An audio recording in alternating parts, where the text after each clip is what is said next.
Okay, whenever you're ready on page 4. Okay.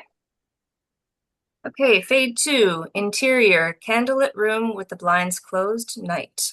Gothan Z. Wick, 24, Asian Caucasian, short black hair, metal piercings, goth makeup, sits at her desk wearing a sheer nightie and making a video with her phone. She is speaking to the camera. The room is all black with black curtains and black drapings covering the walls. The room is dimly lit with candles which illuminate her face. Hi, I'm goth and Zubik, more vam Wolfe's ex. And yes, I figured, if Mo could make up some ridiculous but personally meaningful name, then I could too. But listen, after spending several months with Mo, I can confidently offer you a fair warning. Gothan leans in. Press the pause button right now. Check your doors and windows. Make sure they are locked. Close the blinds tightly, or draw the curtains all the way closed. This film is based on a real person or thing, really, and on historical events. It's the monster, art werewolf, and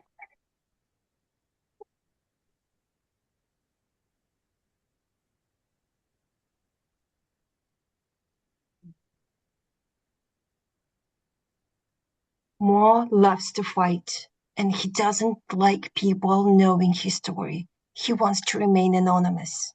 So much so that the actors, the director, and the producers of this movie are still in hiding. Watch this film with caution.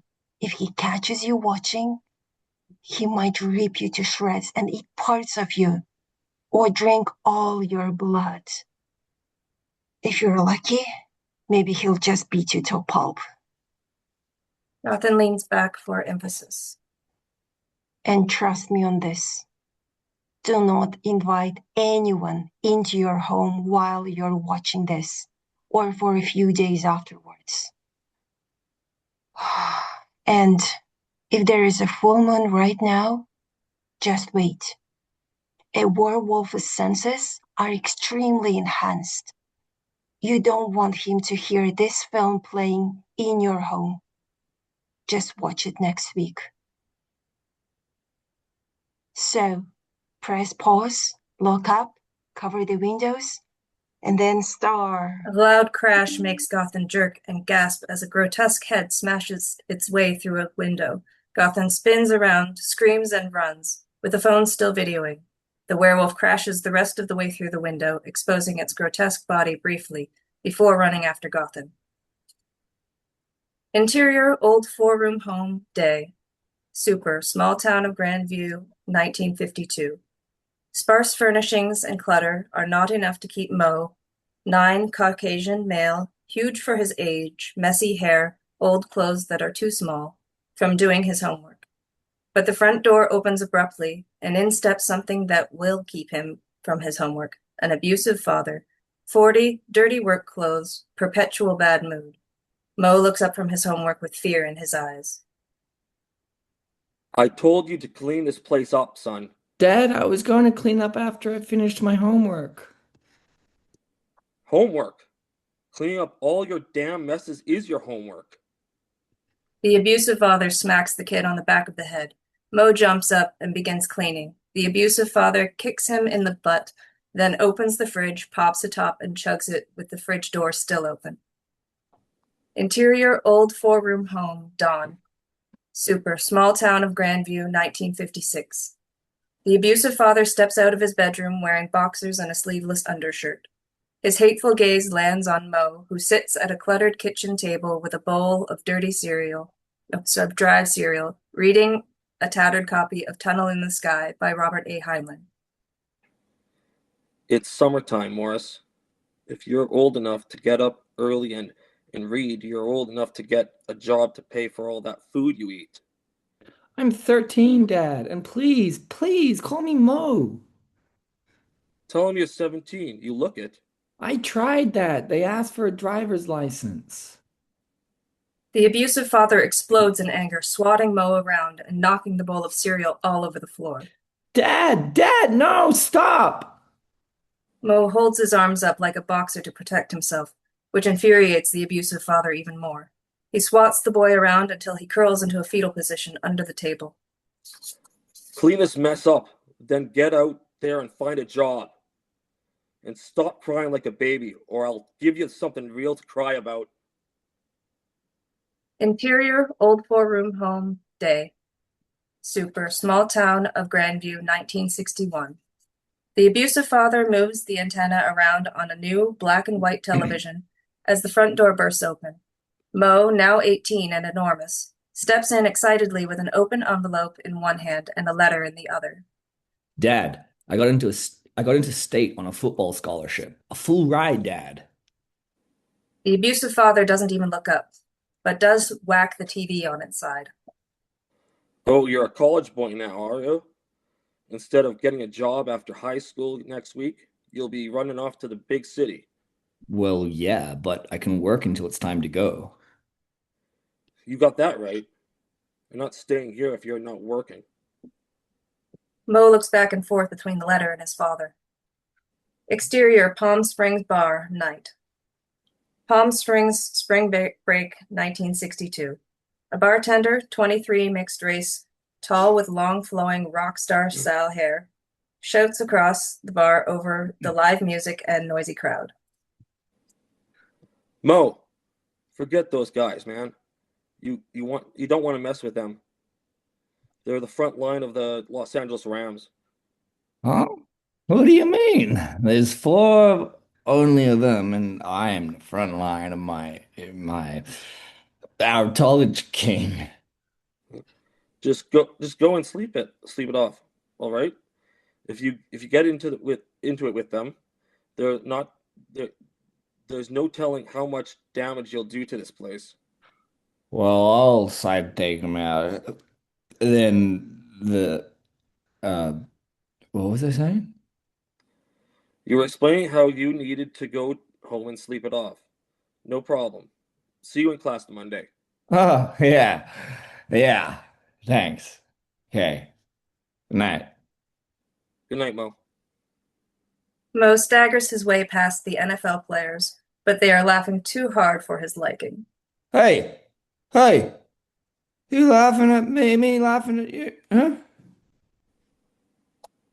One of the NFL players doesn't even bother to answer Mo. He just stands up and throws a punch at him. Big mistake. Mo surprises everyone with a dodge that throws the NFL player off balance. Well, you for the muck. Mo lands a flat palm blow on the back of the NFL player's neck, and the big fellow goes down for the count. Even Mo is surprised. As he stands there looking down at the poor fellow, two of the other NFL players jump in and take him to the floor. What the? Mo scrambles to his feet, lifting both of them. You can see regret in their eyes when Mo knocks their heads together, cartoon style. Mo bursts out laughing. One of them swings and hits Mo in the jaw. But when Mo barely reacts at all, all three of them start laughing and knocking each other around. Pow, bam, like an episode of the original Batman series. During the ruckus, Mo stops and looks into one of the NFL players' faces while he is stunned from a mighty blow to a temple. Hey, a game that saw Packers played. Smack, laughter, whack, more laughter. Those cheaters were packing. Packers cheating. Thud, gasp, kapow, hysterical laughter. You robs were guide. Robbed. A chair crashes across Mo's head and splinters apart. Mo's eyes cross and the entire bar goes silent. Even the band stops playing and gasps. But then Mo shakes his head, busts out laughing again, and continues swinging. The band starts up again, too. You guys are tough. I love a good fight. By the time the police show up, Mo and his new NFL buddies are all still laughing, but the fight has ended and they are drinking together.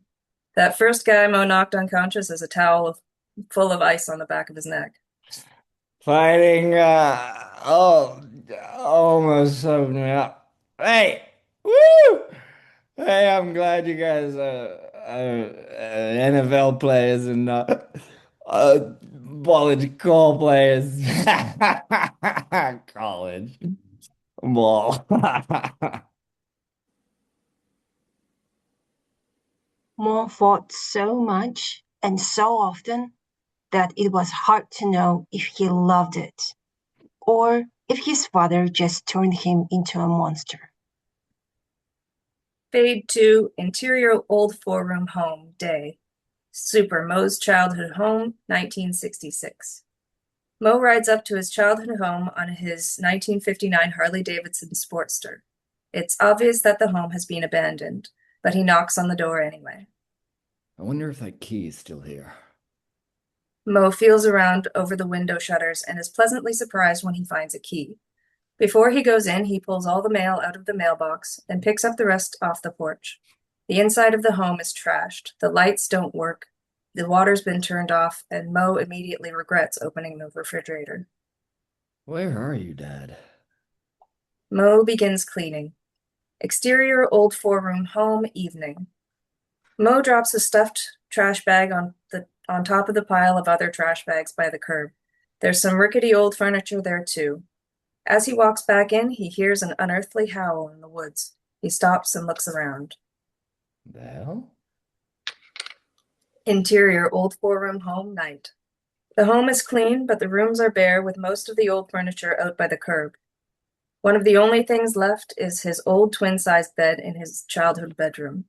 Mo opens his suitcase, removes a picture frame, and hangs the picture on an exposed nail. POV zooms in to reveal a degree from State University proclaiming that Mo has earned an MBA. Flash forward, Mo is in his twin-sized bed with his feet and ankles hanging over the foot of the bed. Interior exterior old four-room home, day. A squawking bird wakes Mo. The clock shows 10:08. He sits up and rubs his stiff neck. Ah, hell. I'd forgotten how uncomfortable this bed is. Zoom ahead. Mo steps off his porch and sees a note under the seat of his Sportster. POV zooms in on the note. On the note, if this motorcycle belongs to Mo and you are back in town, most of the old gang is getting together by the river this evening, out by Jack's old house, just like old times. Join us, Shannon. Exterior forest clearing by the river, dusk. Mo rides up on his Sportster. Everyone looks up at the noisy pipes. He gets off his bike and a chorus of people shout greetings. A woman is walking around lighting tiki torches as the sun goes down. In the forest, fireflies put on a mesmerizing show.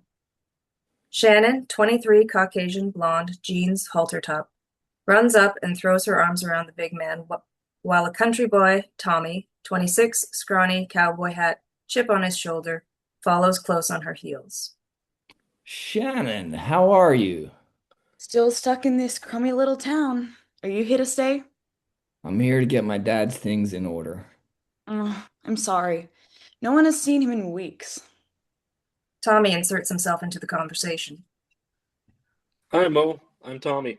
Hi, Tommy. Tommy looks at Shannon and eases his way between her and Mo as he speaks. I suspect Mo will take care of the business and then head back to where he came from. Tommy looks up at Mo. Ain't that right, Mo? Mo gives Tommy a withering look, then turns his attention to the lovely Shannon. Thinking about sticking around a while now? Tommy looks angry. Come on, say hi to the gang. Everyone's missed you. Mo bumps Tommy as he walks by. Mo, that guy is more trouble than he looks. Just stay away from him, okay? Sure. Exterior forest clearing by the river, night. Only a few people remain. Mo, Shannon, and Tommy sit around a campfire. Okay, that's it.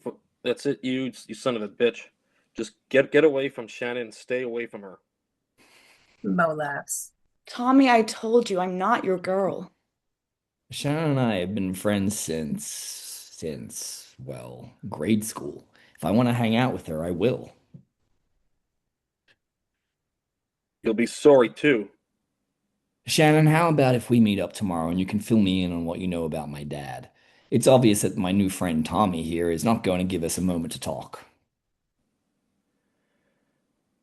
I ain't your friend. The few people left scatter, cars start and drive away. Can you two settle this like men and not fight like boys? Absolutely. Oh, I'll be kicking your ass in a few seconds. You best back off. You've never fought anyone like me before. What makes you think that? Because you're not disfigured or missing any arms or legs. Boys, please work this out. I'll see you tomorrow, Mo. Shannon gets up and leaves. So, what's your problem? I'm in love with her, you dumbass. And no one's gonna stop me from having her. Sounds more like you just want her to belong to you. Tommy growls like a wild animal and launches himself at Mo, who is surprised that the scrawny cowboy could take him to the ground so easily. He picks up Tommy and throws him over the campfire. Back off, or next time you're going into the fire.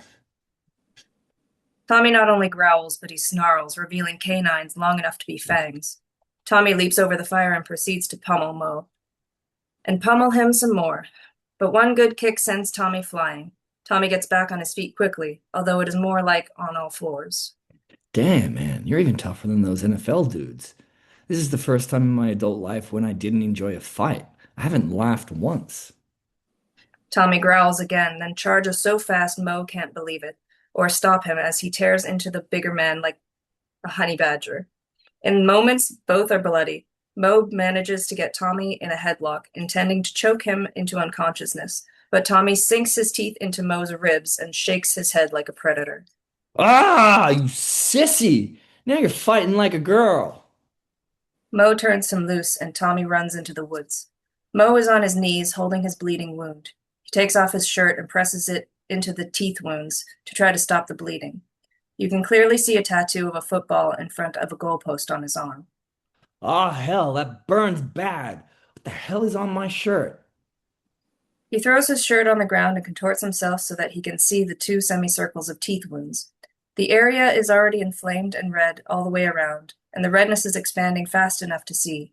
The bleeding stops, but the wound begins to boil, which is obviously excruciating. Mo heads back to his Sportster, but stumbles and falls before he can make it. In moments, he is writhing in pain. He surprises himself as he howls like a wolf. Off in the distance, another eerie howl echoes through the woods. He loses consciousness as the boiling in the wound expands, as blisters appear, expand, and explode pus all over his entire body. The howling in the woods echoes hauntingly. Exterior forest clearing by the river, day. The sun is up, and Mo is still on the ground where he fell the night before. He's in an awkward position and has grass all over him. Shannon runs up to him and shakes him. Mo, are you okay? Mo wakes up and jumps to his feet as though nothing had happened. Yes, I'm fine. Did you sleep here? Yes, I suppose I did. And, wow, I had some weird dreams. Mo, that's a nasty scar. What happened there? Mo follows her gaze and sees the scar on his side, which does indeed look nasty. Oh boy. Maybe that wasn't a dream. He notices that his tattoo is gone. What the? Mo, are you okay? What happened between you and Tommy last night? His car is still here, but I don't see him anywhere. I don't know. Mo looks towards the forest, as though he might be remembering what happened to Tommy. Really? Are you okay? Yes. I've never felt better, actually. My knees didn't even bothering me after I heard it on the field last year. That's odd. Why is your shirt all bloody? What did you do to Tommy? He's fine. We worked it out and did some late night catfishing. I must have gotten blood on my shirt when we cleaned them. You're a terrible liar, Mo. Tell me what happened. Where is Tommy? I don't know where Tommy is, but I assure you that I didn't hurt him in any way. Yeah. I need a shower bad. Gotta go. Mo gets on his Sportster and hurries away, pipes roaring loudly. Shannon holds up his massive shirt and is horrified by the rip in it, right where she'd seen his nasty scar. Interior old four-room home, day. Super 3 days later. Mo puts groceries in his fridge, then washes an apple in the sink, indicating that the utilities are back on. The doorbell rings and Mo goes nuts. He runs from room to room in a panic, then gets a hold of himself. The hell was that? A knock on the door nearly sends him into another panic, but he remains in control enough to answer the door. Shannon, hello. I just stopped by to tell you that Tommy showed up, and to say that I'm sorry that I accused you of hurting him. Oh, okay. No worries. Shannon gives him a look of disgust. You haven't given him a thought, have you? Mo looks at Shannon like, seriously? Who is Tommy? Shannon turns and leaves without a word. Mo begins to shut the door, but stops to watch Shannon's luscious butt as she walks. Don't even look at me, Mo. You haven't changed a bit. Interior-exterior old four-room home night. Super 8 days later, first full moon since the infection. Mo is on his new couch with his feet up on a new coffee table, reading Robert A. Heinlein's The Moon is a Harsh Mistress. POV scans over Mo's shoulder out the window and focuses on a full moon peeking over the horizon. Then the POV scans back to Mo, who twitches, then jerks uncomfortably. What the? Mo puts his book, open pages down on the coffee table and twitches again. His eyes grow wide, then he doubles over, falling half on the couch and half on the floor, writhing in pain. Thick hair starts growing out of his entire body at a super accelerated rate. His face contorts as he changes from human to werewolf. Mo looks at his hands as they change from human to some kind of paw. His face changes as his mouth and nose grow into more of a canine snout, and fangs grow, causing his gums to bleed. Exterior, forest behind Mo's home, morning. Mo lies completely naked on the forest floor, back in human form, but has blood smeared around his mouth and all over his hands. What the hell? He looks around and sees his home off in the distance, and a neighbor's home. He struggles to get up, but groans from the pain that moving causes. He's exhausted, but manages to stumble his way back towards his home. He stays in the woods until he's sure no one is around to get upset about him running through the yard nude. The back door's open. Mo lifts a branch out of the way so he can dart into the house, but notices blood on his hands. Huh? Oh no. What have I done? He dashes into the house, slamming the door behind him, and runs into the bathroom to wash his hands. When he sees the blood smeared all around his mouth, he is legitimately horrified. His teeth are covered in blood, too. He looks closer and sees that his canines are noticeably longer. No. No. Could it be? I've never believed in werewolves before. The very thought is ridiculous, but what the hell? What the hell, man? Exterior forest behind Mo's home, night. Super 1 month later.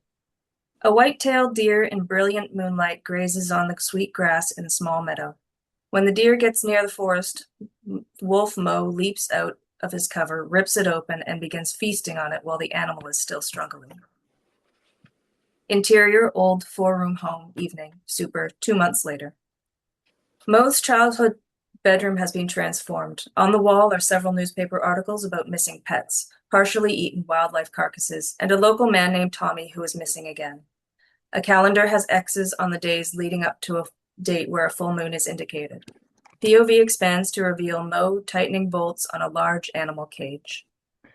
I hope I'm not intelligent when I'm wolved.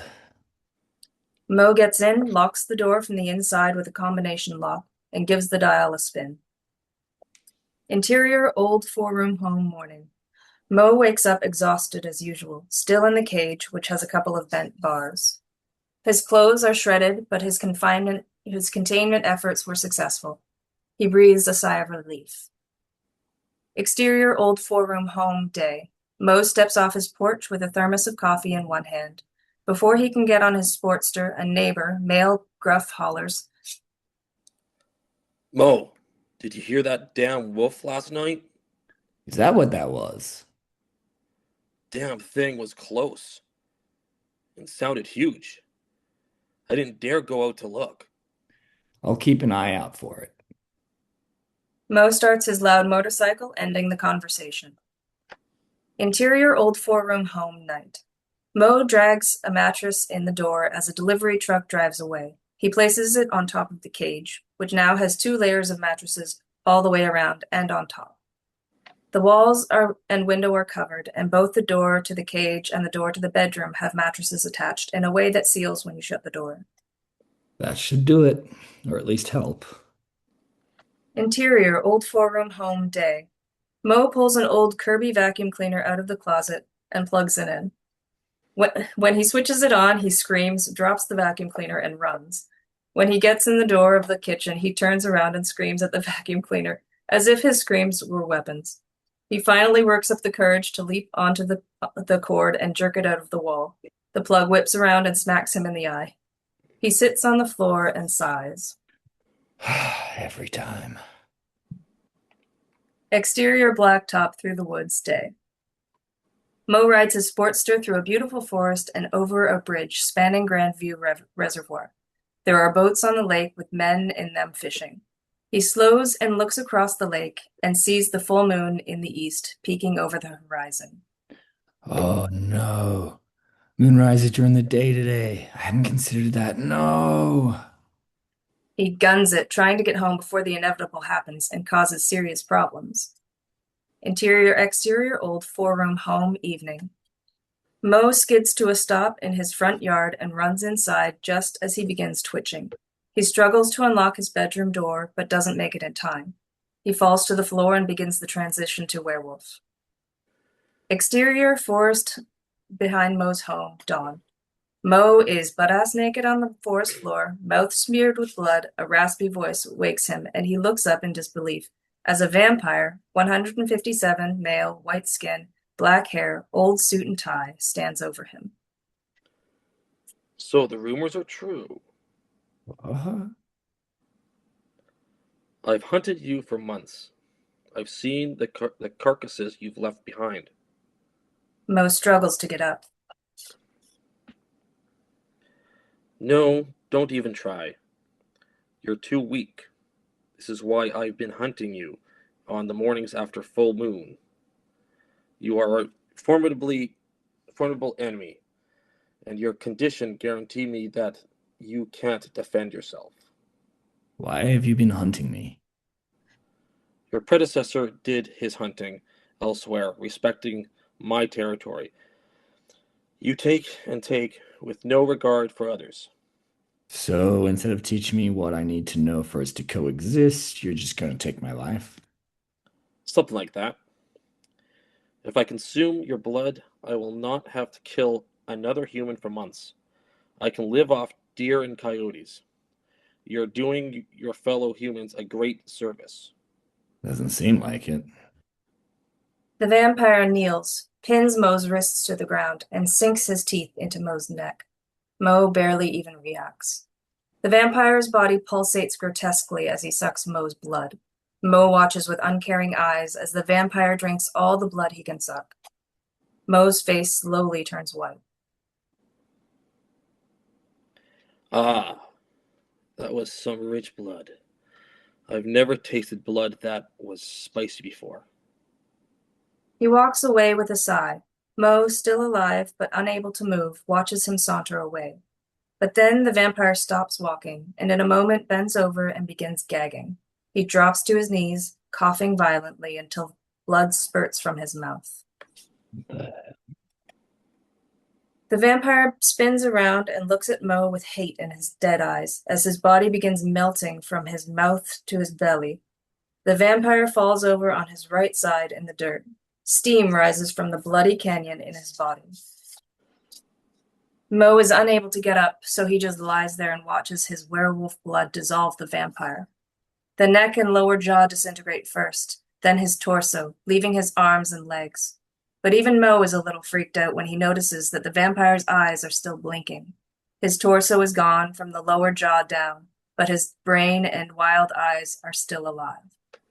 You're still conscious, aren't you? The vampire blinks wildly. Mo laughs a little. Okay. Blink once for no, twice for yes. The vampire blinks twice. Serves you right. If I ever get up from here, I'm keeping you in a large pickle jar. The vampire blinks once. You'd like me to come over there and finish you off, wouldn't you? 2 blinks. Well, I'm too weak. I can't even get up. You're the one who sucked nearly all my blood out of my body. As they both lie helplessly on the ground, a large coyote trots up, growls, and comes closer. When it gets close, it stops growling and cowers. Mo begins talking to it. Where am I? I don't recognize this part of the forest. The coyote trots away. Mo makes an effort to get to his feet before the coyote changes its mind and returns. He manages to sit up. Mo looks back at the vampire head. What's going to happen to us? The sunrise begins filtering through the canopy. You want me to take you to your coffin or cave or something and get you out of the sun, right? 2 blinks. Well, don't blame me. You put us in this predicament. 1 blink. What? Are we friends now? 2 blinks. Huh. Well, friend, the sunlight doesn't seem to be bothering me. 1 blink. Eventually, the morning sunlight creeps onto the vampire's head, and the head begins to slowly burn away. Judging from your darting eyes and the wild blinking, I'm betting that's painful. I can see your brain, by the way. 2 blinks, a pause, then 2 more blinks. Finally, the eyes stop moving, and then the rest of the head burns away. When the sunlight reaches an arm and begins burning it away, Mo's strength returns enough for him to look around again. No, really. Where the hell am I? When the sun is high in the sky, Mo finds that he can get up. My lycanthropy infection saved my life. Ironic or a curse. Curse or any. Mo looks around, squints in one direction, sniffs the air, and takes off running that way, naked and not caring until he arrives in the woods behind his house. He waits for a neighbor who is walking her dog to go back into her house, then dashes to his back door, left open again, and slips in. Interior old 4-room home day. Mo heads for the bathroom. Gotta get cleaned up. Mo steps up to the bathroom sink, turns on the water, and starts scrubbing. He looks up into the mirror and is so startled he howls like a wolf. In the mirror, Mo only sees himself as a werewolf. The POV sees Mo as Mo, but when he looks in the mirror, he sees a werewolf. What the hell? I'm hideous. But why am I still wolved? Is it permanent now? Mo is horrified. He looks at his hands, which are normal, except for the blood. He feels his face while looking in the mirror. He doesn't feel the snout he sees. Instead, he feels his normal face. He looks at his hands in the mirror, and they appear to be wolved. What is happening? Feeling for the teeth he sees in the mirror, he only feels his normal human teeth, except for one thing. His enlarged canines are even bigger now, and they are forked. Forked! POV zooms in and reveals the forked canines, and then it hits him. Oh no. No, no, no, no. Vampires do not show a reflection in a mirror. That bastard changed me. I'm also a freaking vampire now, too. Mo turns his face up and howls a long, miserable howl. Fade to black. Fade to exterior, blacktop through the woods day. Super, the next day. Mo rides his Sportster on the open road, under a bright sun that peeks through the forest canopy occasionally. When there are no cars or other motorcyclists around, Mo yells angrily over the roar of his pipes. He sees a smaller road leading off to who knows where and takes it, traveling a little slower now. Okay, I'm a hybrid now. Part werewolf, part vampire. I guess that means I'll be miserable forever now. He slows down to go through a small highway town. Although being a hybrid seems better than being one or the other. If I was just a vampire, my skin would be pale, white, and gross, like that bastard that infected me. I'm guessing my skin is not white because of the lycanthropy. Or is it because all other vampires are dead? On the other side of town, Mo guns it and sends echoes of his loud pipes back into town to cover the sound of his angry yelling. Interior old 4-room home evening. Super, the eve of the first full moon as a hybrid werewolf-vampire. Mo readies his werewolf cage in preparation for the events of the full moon. Will I wolf tonight or not? Have to be sure. He gets in, locks the combination lock, and gives it a spin. Mo tries to get comfortable on the blankets, finally closes his eyes, and goes to sleep. For a moment, it looks like he might just sleep all night. But his lip twitches, then his arms twitch. He opens his eyes and goes into full transition. His hair grows, bones crack, his snout extends into wolf-like features. Wolf Mo howls wildly and loudly as he tries to get out of his cage with frightening violence. The steel cage holds him. He howls again, but then chokes on his howl as it becomes a high-pitched screech. His entire body convulses, then shrinks down and disappears inside his clothes. The pile of clothing moves and thrashes until a large wing appears. The shirt gets thrown aside to reveal a large vampire bat. The bat flaps its wings furiously, then crawls through the bars in the cage door and through the soundproofing mattresses. It transforms grotesquely back into a werewolf, rips open the bedroom door, then the back door, and disappears into the night forest. Exterior, forest behind Mo's home, dawn. Mo wakes up in the forest with a jerk, naked, as usual. But he jumps right up, not as weak as he usually is. Huh, a faster recovery. Mo heads back to the house, scurries across the yard naked, slams the door behind him, and gets in the shower. Still drying off, he looks at his cage and stops in his tracks. What the? He moves the mattresses and sees it's still locked from the inside, where his clothes are wadded but not shredded. I know I locked myself in there last night. How the hell did I get out? Mo sighs and shakes his head. Then he focuses on his clothes. Huh. Wonder where all the clothes are that I've taken off while I'm wolved. I have no idea what I do with them. They have to be out there in the forest somewhere, near animal carcasses. He opens his closet and sighs again. 1 pair of pants and 2 shirts hang with a couple dozen empty hangers. Things to do today. With pursed lips, he shakes his head.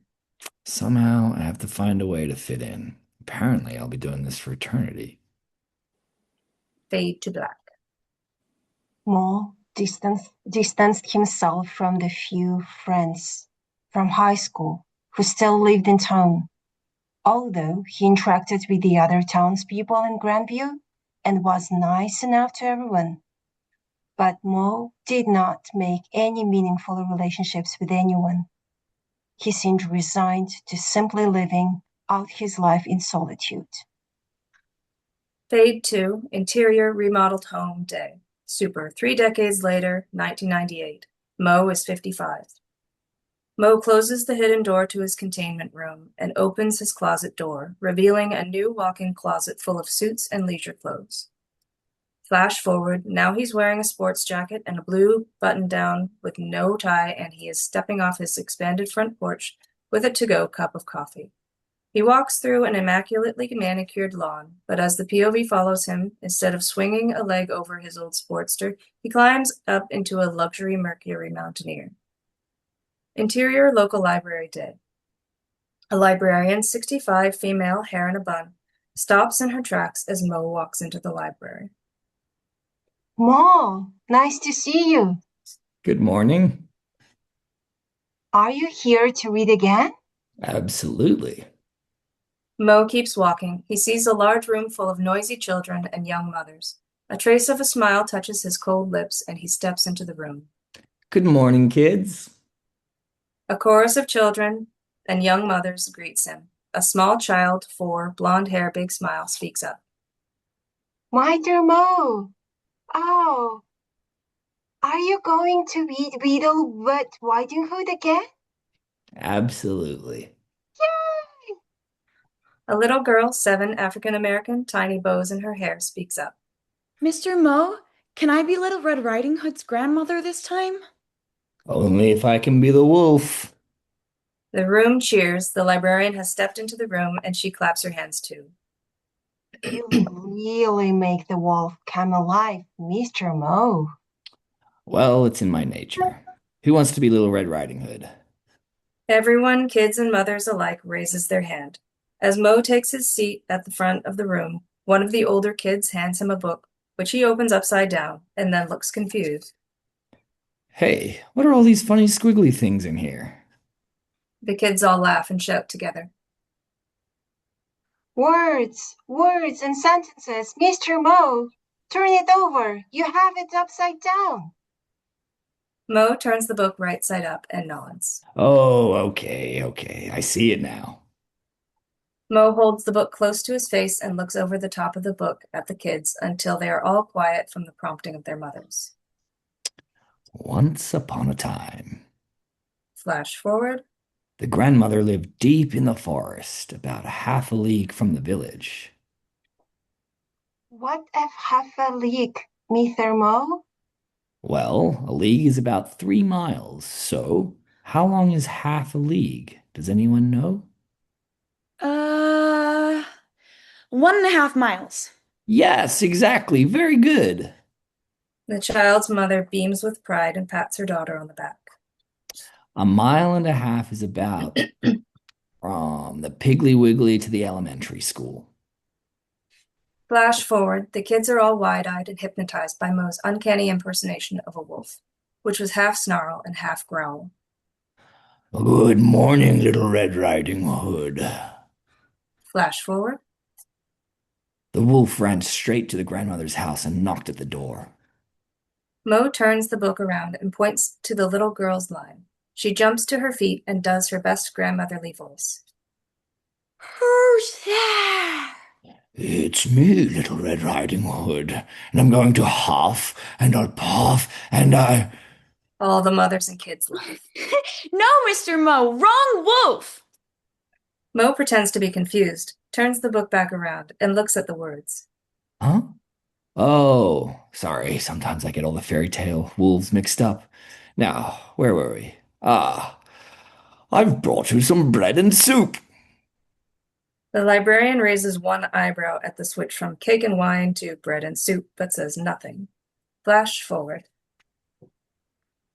How about library quiet round of applause for Grandview's favorite perpetual bachelor? Moms and children clap their hands. Some of the moms are a bit swoony over the monster of a man. As they begin clapping, Mo has one hand indicating more and the other hand indicating stop. People laugh when they notice what he's doing. Oh, please, that's not necessary. I enjoy these Wednesday mornings. You've been doing this for many years, Mo. And you still look like 20-something. How do you do it? Well, entertaining other people's kids keeps you young, I guess. Seriously, you're nearly my age. How do you do it? Mo becomes very uncomfortable. I don't know, plenty of coffee and no alcohol? Or maybe it's just in my genes. No, that couldn't be it. I knew your father. He looked old when he was 30. Mo is squirming because he's so uncomfortable. Well, my mom, then, that's a guess. I never really knew her. Sorry, I need to run. But wait, I wanted to ask. Oh, okay. Mo is already gone, and the librarian's smile turns to a frown. Interior remodeled home day. Mo sits at a desk with a computer monitor and keyboard. A large tower PC is under the desk, in the way. It's obvious to older folks that he is dialing into the internet when you hear it making a connection. POV looks over Mo's shoulder and focuses on his search text. Easiest places to live anonymously. Exterior remodeled home day. Super 1 month later. A for sale sign adorns Mo's front yard with an additional sold sign hanging under it. A moving van is backed up into the driveway. Interior New York City deli night. Super 1 month later. Mo relaxes in a New York deli watching the light rain fall outside. He watches a mysterious man, 44, short hair, but a full beard, come in the door with a cheap hat and a purple umbrella, which he slips into the umbrella stand. He hangs the cheap hat on a peg of the hat stand and sits by himself at the counter. He speaks briefly to a server behind the bar. For a few moments, Mo looks around to see if anyone is watching anyone else. He sees no one, so he gets up, steps over, sits next to the mysterious man, and places his gloves on the bar. I'm a big fan of Led Zeppelin and all, but are these theatrics necessary? You want an ID that looks real or not? Absolutely. The cash, a couple of photos, and the information your man said you needed are in my gloves there. The barista brings the mysterious man a cup and a pastry to go, and the bill. Mysterious man slides the bill presenter over to Mo, gathers the snack and gloves, stands, and half nods to Mo. Good day, sir. The mysterious man turns on a heel and hurries away. The barista looks at Mo with a little bit of attitude. Mo shakes his head in disgust again, looks at the bill, and slips a $10 bill in the bill presenter. Man, and I really like those gloves too. As he leaves the deli with a to-go bag, Mo notices the purple umbrella is still in the rack. He looks out at the rain, shrugs, and takes the umbrella. Exterior, Central Park morning. Mo sits on the southernmost bench across the street from the Dakota on the Central Park West. He is carrying a small stuffed walrus. A kid walks up, sits next to him, and partially unfolds a map. He tilts his head back and forth, studying the map, but then Mo notices the kid is holding an envelope in the map. More theatrics. The kid notices that Mo spotted the envelope and turns to Mo. Mo takes his cue and, while pointing to a spot on the map, takes the envelope. The kid takes the stuffed walrus and dashes away. The boy runs by several people looking up at the Dakota, waving. He looks up, sees a woman with long dark hair in a window, waving back to the people on the ground. I wonder who she is. Mo doesn't have time to investigate, so he opens the envelope and looks inside. POV zooms in on a New York driver's license in the name of Mo vam Wolfe. Well, well, well, look at me. I imagine that hard times are over now, just like starting over. Mo jumps up and briskly walks back down Central Park West. Interior, top floor day. Mo is using the phone on the wall of an empty top floor of a building in Lower Manhattan. His voice echoes in the large empty area. Windows completely surround the elevator in the middle of the floor. The 360 views are spectacular. Yes, I'm looking at the top floor of the John Street property right now. Yes, I want to buy the entire top floor and use it as a primary residence. I don't need financing. Not everyone was taken down by stocks and banks. I'm paying cash, and my cash today offer is $10,000 under the asking price. Immediately. How soon can the owner meet me at the title company? Interior, top floor day. Super 14 months later, 1999. The top floor of the building has been transformed into a comfortable home. The windows overlook Lower Manhattan, and the place is an intentional maze to conceal the hidden soundproof transformation room where Mo is looking in a hidden door at his cage. When he shuts the door, it is difficult to see. Mo steps into the main living area, looks out some of the windows, and smiles. A light snow is falling on a gray day, but an abundance of holiday lights makes Mo smile. I have to live for an eternity. This isn't a bad way to start. Interior, coffee shop downstairs, dawn. Mo sits on one of the couches surrounding the pass-through fireplace in the downstairs coffee shop and sips something hot. Holiday lights and decorations adorn the entire shop.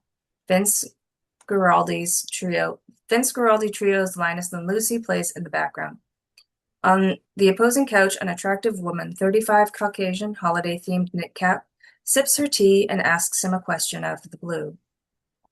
Do you think planes will really fall out of the sky when the Y2K disaster hits? Mo laughs, but judging from the woman's expression, realizes she is serious. Oh, sorry. I thought you were mocking the cynics. She gives him an unfavorable look.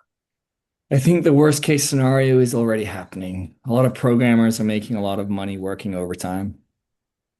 The attractive woman stands up and leaves. Oh, I'm sorry. Best of luck to you. I hope you find a compatible cynic. He watches her walk away. Jeez, I'm glad I don't have to spend an eternity of holidays with her. Super, 27 years later, present day, Mo is 83. Sadly, this is where I come in. All you've seen about Moore so far, I wasn't even born yet. Fade 2, interior kitchen supply store day. I just need a new skillet. The one I'm using is almost 30 years old. A disengaged young lady points to the skillets, so he nods a sarcastic thank you and heads in that direction. On the way, he sees a young goth woman struggling with a pot so large it could only be described as a cauldron. Wow, can I help you with that?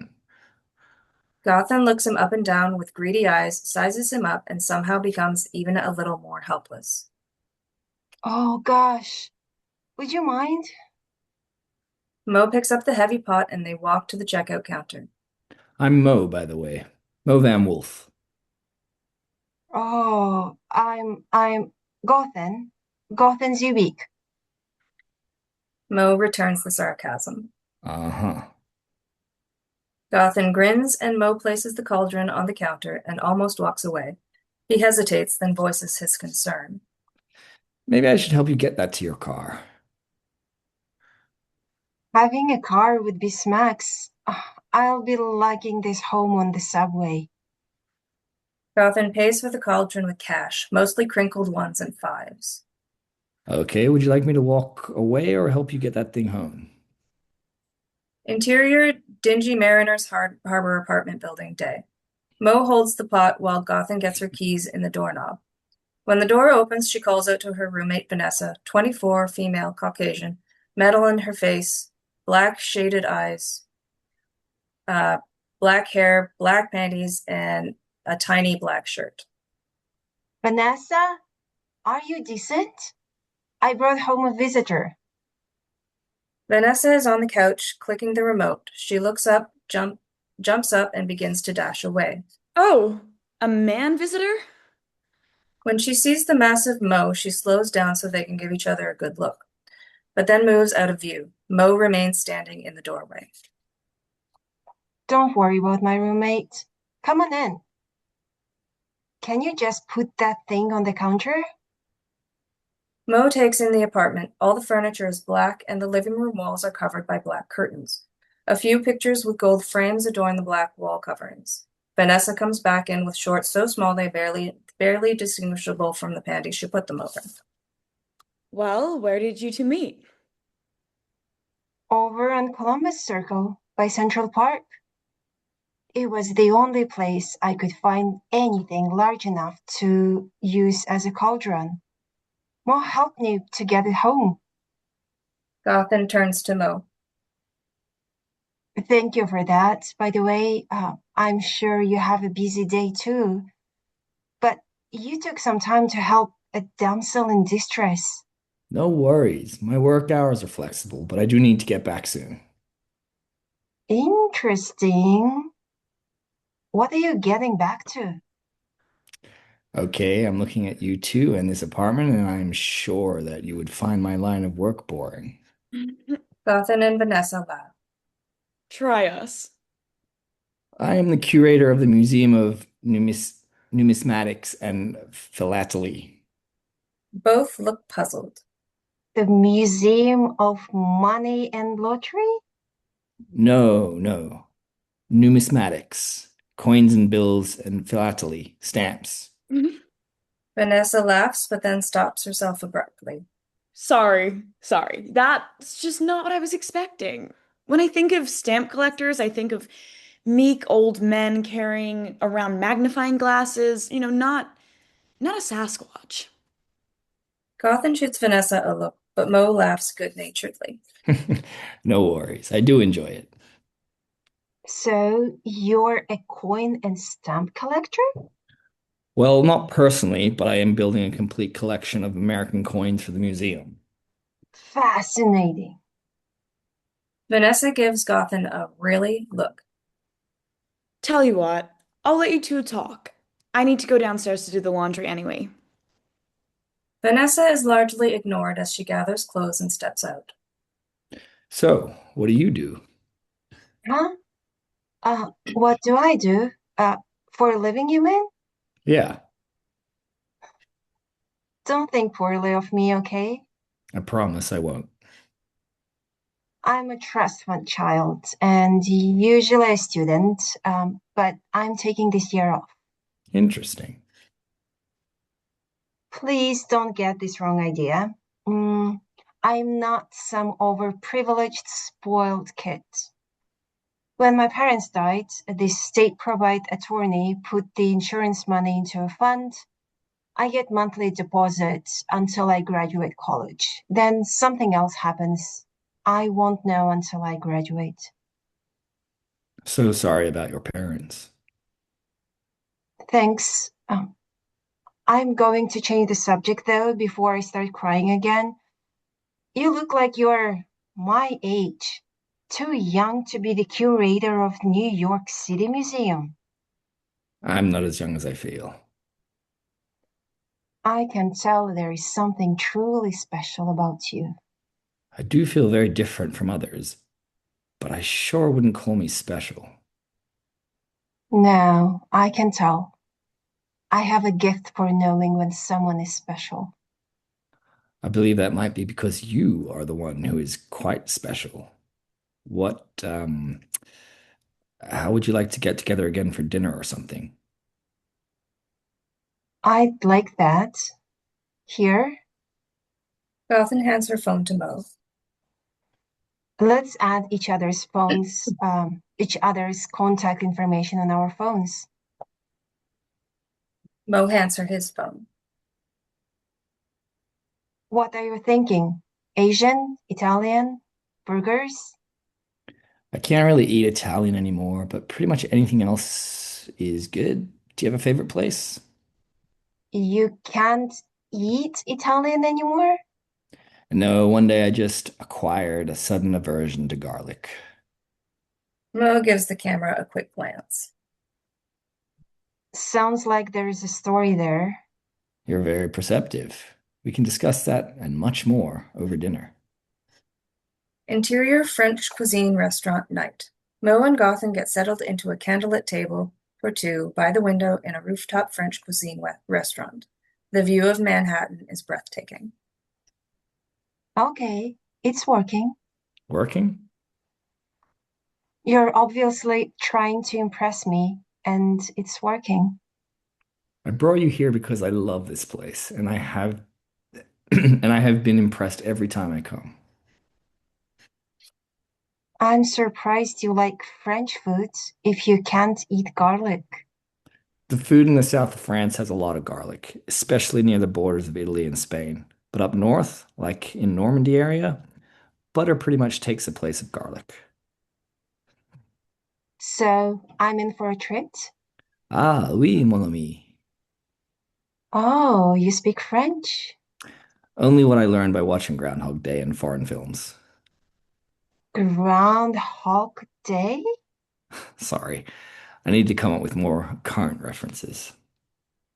The POV drops back away from the couple as if to give them some privacy. You can see Mo and Gotham and the incredible view out the windows. But all you hear is restaurant chatter and dishes clinking. Young Gotham has wonder on her face. Mo's rugged eyes reflect 80 years of wisdom. But as the camera slowly pans around the couple, a three-quarter moon appears behind Mo's head and looms large. Montage: Mo and Gotham date. Interior: the Guggenheim, day. Seen from the opposite side of the Guggenheim, Mo and Gotham walk the spiral helical ramp, amazed at the stunning art people have created over the years. Exterior: the terrace and outdoor gardens, night. POV looks through a large fern at Mo and Gotham, who sit at a table for two at the terrace and outdoor gardens restaurant, surrounded by flowers and ferns. Gotham is telling a story and acting out something with her hands. Mo watches, eyes wide, and his face indicating that he is invested in the story. Gotham finishes with one hand slapping the table and the other hand doing some kind of flip, and Mo busts out laughing. Exterior: New York City street, day. Rain soaks Mo and Gotham as they run down the street. Mo has his jacket up over his head and one arm holding another part of his jacket over Gotham. They are laughing again. They duck under an awning, hoping to wait out the sudden downpour, but some grumpy old lady comes out and chases them away with a broom. They are laughing hysterically as they dash down the street. Exterior: the rink at Rockefeller Center, night. Mo and Gotham are bundled up in typical holiday style. Santa hats and ugly sweaters. Most of the other people on the ice skating rink are holidayed out as well. The enormous lighted tree overlooking the ice is spectacular. Mo and Gotham skate arm in arm in perfect unison. Interior top floor night. POV looks out Mo's window. A full moon peeks between two buildings in the west. The POV moves from the window towards the hidden room. POV goes through the wall, revealing the inside of the hidden room. A combination of howls and growls mixed with rattling of steel and cage containing a fully wolfed-out wolf. Shredded pieces of clothing are strewn across the cage floor, and the terrifying wild animal throws itself against the steel walls and howls a miserable howl. Then the animal becomes still. Its eyes grow wide, and it collapses and begins to writhe around in the shreds of clothing. The animal begins to shrink and convulse. The shape is changing. Huge arms become wings, and massive legs become scrawny sticks with claws. Now a bat, Mo flops around on the cage floor, but then starts flapping its wings. It takes flight and bangs around inside the cage in a maniacal effort to escape. The POV backs out of the room and refocuses on the moon. End montage. Interior coffee shop downstairs day. Mo and Gothan sit by the pass-through fireplace, sipping coffee and ignoring the pastries in front of them. Through the windows, snow is falling onto fresh spring flowers in the flower pots outside the windows. There is something you're not telling me. Yes, that's true. Why? We've been dating for a few weeks now. Do you still not trust me? I trust you. I'm just not ready to talk about my issues yet. Is that okay? Why? What could be so bad that you can tell me? Well, I really like you. I haven't liked anyone in a really long time. But I'm afraid that when I tell you my issues, I feel sure it will scare you away. No. Yes, I'm sure of it. Well, I'm betting your issues are not as bad as mine. So what? What could be so bad? Are you a fugitive running from the law? No, Are you an ex-murderer? no, definitely not an axe murderer. Oh no. Don't tell me you're married. Or No, not married. And I've never been married. oh no, no. Do not tell me you're secretly gay. If you're gay, just tell me. I'm not gay. Not that there's anything wrong with being gay. I'm just not. I like girls and I like you and I think I'm falling in love with you. Gothan's eyes grow wide. Damn, Mo. It's about time. I have been in love with you since shortly after we met. I love you, Mo. I love you too, Gotham. Smiles. Feels good to say it out loud. I love you. Gothan jumps Mo, mounts him, and kisses him passionately. I'm the luckiest girl in all of New York. Whew. Wow. Mo catches his breath. Okay, so hold that thought for a moment. I need to tell you something. That's something? That's something that will scare me away? Yes, and it will scare you. No. Yes, Gotham, I promise that it will. But please, just let me get through this. Gothan gets comfortable. I've lived a life of solitude, a long life of solitude. But now that I've met you, I see a possible future where maybe I don't have to live in solitude. I feel like you could handle my issues. So I think I should risk sharing with you the reasons why I've lived in solitude all these years. Mo pauses as if he's second-guessing this bad idea of sharing. It's okay, Mo. Go ahead. Whatever it is, we'll work through this. I promise. Gotham, please know that no matter what you see and hear, it's still me. I'm still the guy you fell in love with, okay? Okay. There is a 0% chance that you'll believe me if I just tell you, so I'm just going to show you, okay? Okay. Show me what you got. Mo gets up, takes Gothan's tiny hand in his monster of a hand, and leads her to the bathroom door. He locks the door behind him, and the noise from the coffee shop drops. Now, when you look in this mirror, try not to scream or run, okay? Just take it in and accept what you see, okay? Gotham looks at Mo with her seriously face. Mo turns her around so she can see the mirror and shows her his werewolf face in the mirror. She screams, she is terrified, and looks back and forth between Mo and the mirror. What the fuck? What is this? What is happening? Told you, but remember, it's still me. How is this possible? Why is your reflection like that? It's complicated, but I'll break it down into small pieces so it'll be easier to get your head around. Gotham is staring at his reflection in horror. So obviously I'm a werewolf, or part werewolf, but I'm also a vampire.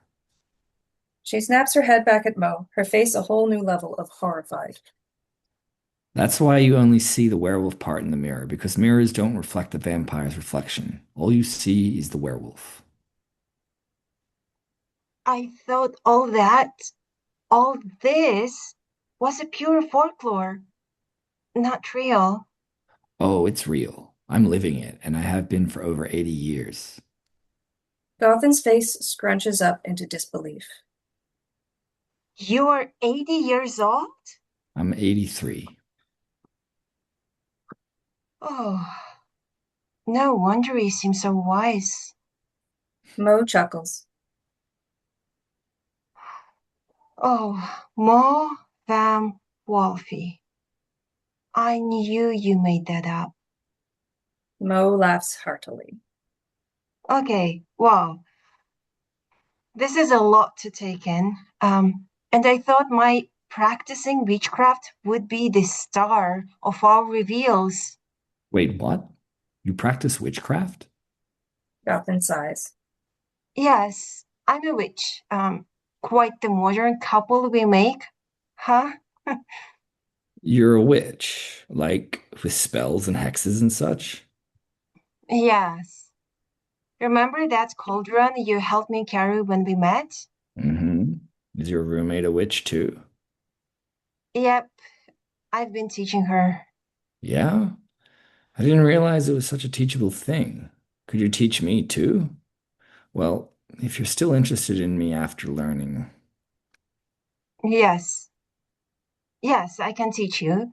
But you might be too big to be a witch. And all of this new information, it's already behind us, Really?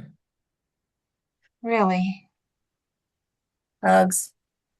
Can we go upstairs and get comfortable while I tell you my story? Upstairs? Mo points up. I have an apartment upstairs. That's why I hang out in this coffee shop. Oh, then yes. They head upstairs. Hey, we've been hanging out a lot. How did you keep your reflection hidden all this time? Oh, let me tell you, avoiding your own reflection in public places is a full-time job. Believe me. Interior, top floor, dawn. Mo holds the door to his hidden room open and Gotham steps out. So you lock yourself inside that cage when the moon is almost full? Yes. Why how do you get back out? I use a combination lock on the inside because apparently when I'm wolved, I either don't remember the combination or don't even know what a combination lock is. You don't know? No, it seems that when I'm wolved, I'm not aware of my normal life. And when I'm human, I guess I can't remember my life as a werewolf. That is both frightening and fascinating. However, when I transform into a bat, I can. A bat? That's real too? Yes. See how small the holes in the cage are? It's so I can't change into a bat and fly out, which I did the first full moon after that bastard vampire got me. Oh, where is he now? Fortunately, he died when he drank my lycanthropy-infected blood. That was a quick and swift revenge, by the way. But when I transform into a bat, I retain my mind and memories, unless I change into a bat while I'm wolved. And when I change back to normal, I retain my bat memories, again, unless I change into a bat while I'm wolved. Mo steers her away from the hidden room and onto the love seat that looks out the east windows. They gaze at a brilliantly orange section of the horizon while they talk. Okay, I think you're all caught up. You have led an interesting life, even if much of it was terrifying. I have to tell you though, as soon as you told me you practice witchcraft, I had a thought. Do you think you could find or maybe create a spell to reverse the effects of lycanthropy or being changed to a vampire?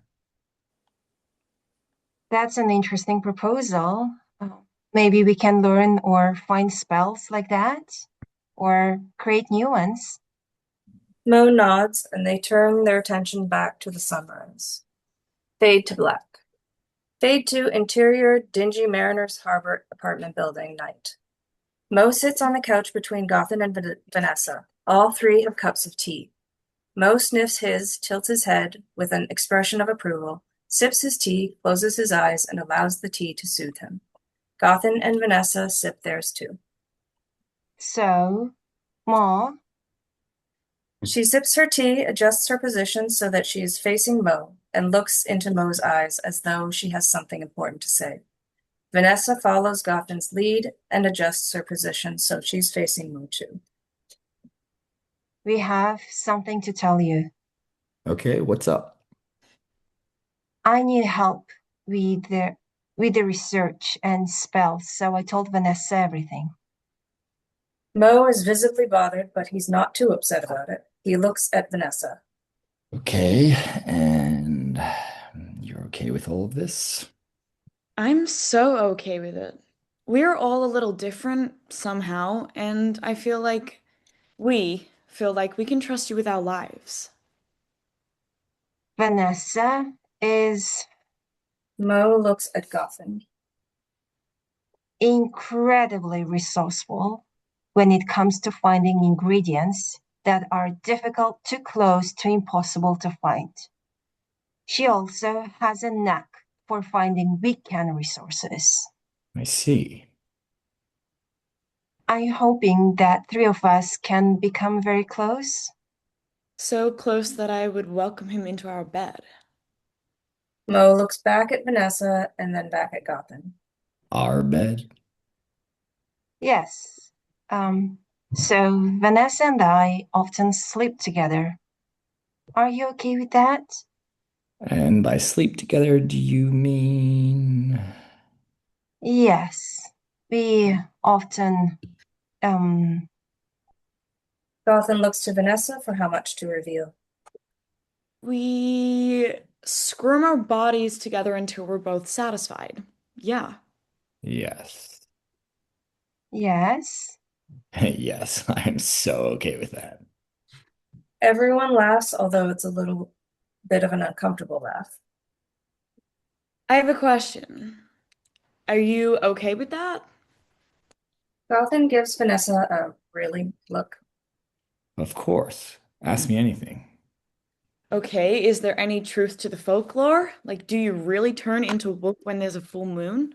It's true. I wolve and no, I don't know what it's like because I don't remember anything while I'm wolved. Can you turn into, can you wolf at will? Like, could you turn into a wolf right now? No. Well, I don't think so. I've never tried, but I turn into a werewolf, not a wolf. There's a huge difference. And do vampires really turn into bats at night? No, well, again, I don't know about full vampires, but I do not. I look just like this at night, unless there's a full moon. But you can turn into a bat whenever you want. Yes, but it's not trivial. I only do it if I'm in a jam. You can transform into a bat at will? Yes, but I avoid it because human thoughts in a bat brain are painful and disorientating and unsettling. Hmm. Mo holds two hands up as though he's holding a brain, and then moves his hands together as though the brain is being squished. Imagine having your brain squished. Ew. Vanessa shudders and Gothan makes a face. Yeah, sorry. It's uncomfortable to say the least, but I recover quickly. It takes a few minutes to recover after wolving. Are you good? Any more questions? Now's the time. If you bit me right now, would I turn into a werewolf or a vampire? Mo That's laughs. a really good question. I haven't thought of that, so I have no idea. I've never bitten anyone. Not that I know of, anyway. Anything else? Vanessa thinks for a moment, then shakes her head. Gotham? Anything? Part werewolf, part vampire. Will you live forever? I don't know. No one does. I'm over 80 years old and still look like I'm in my 20s, but as far as I know, no one has ever endured dual afflictions like this before, so we'll see. The three look lost in thought. Interior old bookstore day. Mo, Gothan, and Vanessa are in old used bookstore in Mystic, Connecticut. Vanessa is cross-legged on the floor. Gothan is in a chair with one leg draped over the arm of the chair. Mo is looking at the top row of books. He pulls one out. This one is from 1909. Gothan raises her hand. I'll take it.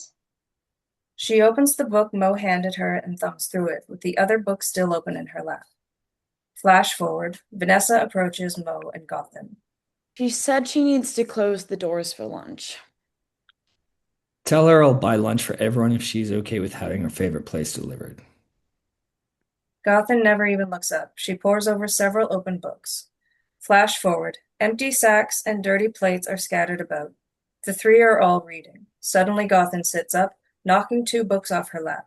Mo and Vanessa are startled. Even the lady behind the counter looks up over her book. Gothan gasps. This could be it. What? What did you find? Bill! Not here. Let's buy this book and those two and head for home. Mo buys the three old books, none of which are cheap, and leaves a $50 bill for a tip when the girls aren't looking. For letting us do research here all day. Thank you. The lady smiles and places her hand over her heart. Interior top floor night. Mo, Gothan, and Vanessa walk into Mo's place. He hangs his keys on a hook and hangs his jacket on an old coat tree that looks like it used to be a real tree. Oh my. This is your place? It's huge. And the views are spectacular. Come look. As the girls make their way to a window, Mo calls out. Water? Tea? Decaf? Chamomile. Me too. Mo puts on the kettle and the girls look out the windows at the nighttime skyline. Mo steps over and lights up the gas fireplace. Flash forward. Books are open on the coffee table, and the three of them sit close together, with Gothan in the middle, thumbing through one of the books. Okay, here it is. All the way home, I tried to make sense of this. The ingredients sound unreasonable, but with some research, I think it is doable. Here is the real problem. Right Gothan here. runs her finger back and forth across the detailed text. Here. Okay, I'll just read this aloud. It says, fresh dew absorbed from holly leaves found because the drops are lit by the light of a full moon and collected using fresh petals from toe of frog. Frog toes? Seriously? I am not drinking that crap. Toe of frog is not actually a part of a frog. It's a medieval herb lore name for buttercups. Okay, that doesn't sound too bad, but listen, when you collect the dew, I'd like you to say, suck it up, buttercup. Some of this seems easy enough to get, like the Eye of Newt. That's just mustard seed. Okay, we have that in our kitchen, but where can we find Adder's fork and tongue of the dog? Tell me that's not really the tongue of a dog. It's not, I promise. But those two ingredients are interesting. One's flower called dog's tooth violet, and the other's is a plant called hound's tongue. It sounds like a promising spell. Look, we can get everything but the dewdrops at spice shops, craft stores, and garden centers. Yes, the dewdrops are going to be a problem, especially because we have to collect them by the light of a full moon and use it all while it's still fresh. That doesn't Mo seem and so, Gotham. Sorry. that doesn't seem so hard. What's the big deal? Mo and Gotham look at her. Because I'll be wolved here in a cage. Oh. Oh yeah, sorry. No, I'm still trying to get used to that. No worries. Me too. Mo's silly grin makes the girls laugh. Could we bring that cage with us? It'd be really difficult to get my cage out of here and move it out to the woods somewhere. It would be easier to build a new one and probably cheaper too. What we need is a cabin in the woods somewhere, preferably someplace where there lots of holly grows wild. Okay, that's not a bad idea. Would you be willing to take the lead on the take the lead on that while we work on the rest of the ingredients?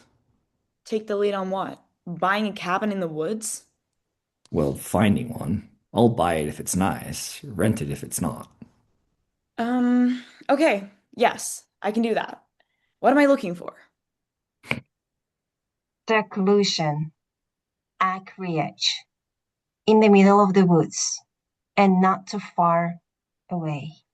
Yes, good. And it should be a good investment too. I'd rather not lose money. When I sell it, I want to make a profit. Like a capitalist? Gotham snaps Vanessa a look that seems like it could be a warning. Vanessa wilts a little under Gotham's searing eyes. Like a wise investor who has worked hard for what little money he has.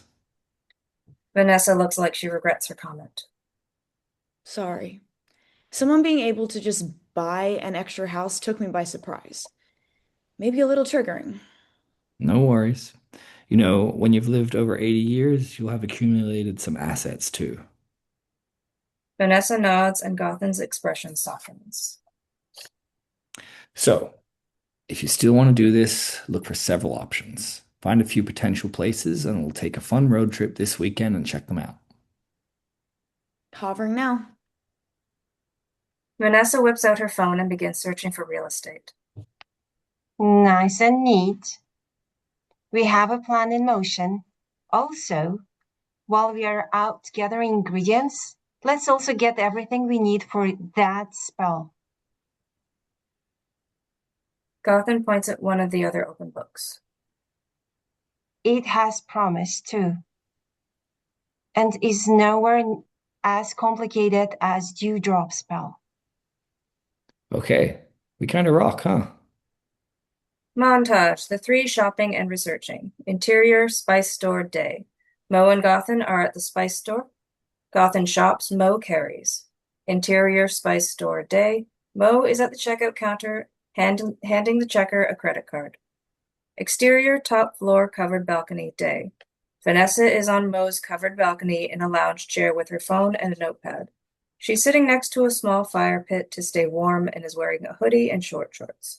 She looks at her phone and scribbles something on her pad. Interior craft store day. Mo and Gotham are at a craft store. Gotham shops, Mo carries. Exterior craft store day. Mo and Gotham walk out of a craft store empty-handed. Mo looks at Gotham, who shrugs. Interior coin shop day. Mo is in a coin shop looking at an old coin and pulls a powerful magnifying glass from his pocket. Mo hesitates and looks at Gotham, who nods wisely. Interior garden center day. Mo and Gotham are at a garden center with a cart full of plants, pots, potting soil, and grow lights. Mo is pushing the cart. Interior garden center day. Mo is at the checkout counter, handing the checker a credit card. End montage. Exterior, top floor covered balcony, night. The cauldron that first brought Mo and Gotham together sits on the fire pit with flames from the gas burners flicking up the sides. Gotham and Vanessa are chanting eerily and standing very close together. They are clearly nude under their sheer robes, and they are encouraging Mo to join them in their chant. Ready, sanguis ad normalis. Sanguis Sanguis ad normalis, ready. Ready. Ready, sanguis ad normalis. Sanguis ad normalis. Ready. As they chant and writhe evocatively, Gotham hands Mo prepared bowls of ingredients and shows him how to add the ingredients to the cauldron by mimicking the actions for him. Mo adds the ingredients as he's shown, but is mesmerized by the girl's suggestive movements. He realizes they are trying to get him to chant with them and joins them. The three harmonize perfectly, and the chanting is quite beautiful and soothing. Ready. Sanguis ad ad normalis. normalis. Sanguis ad ad normalis, ready. Ready.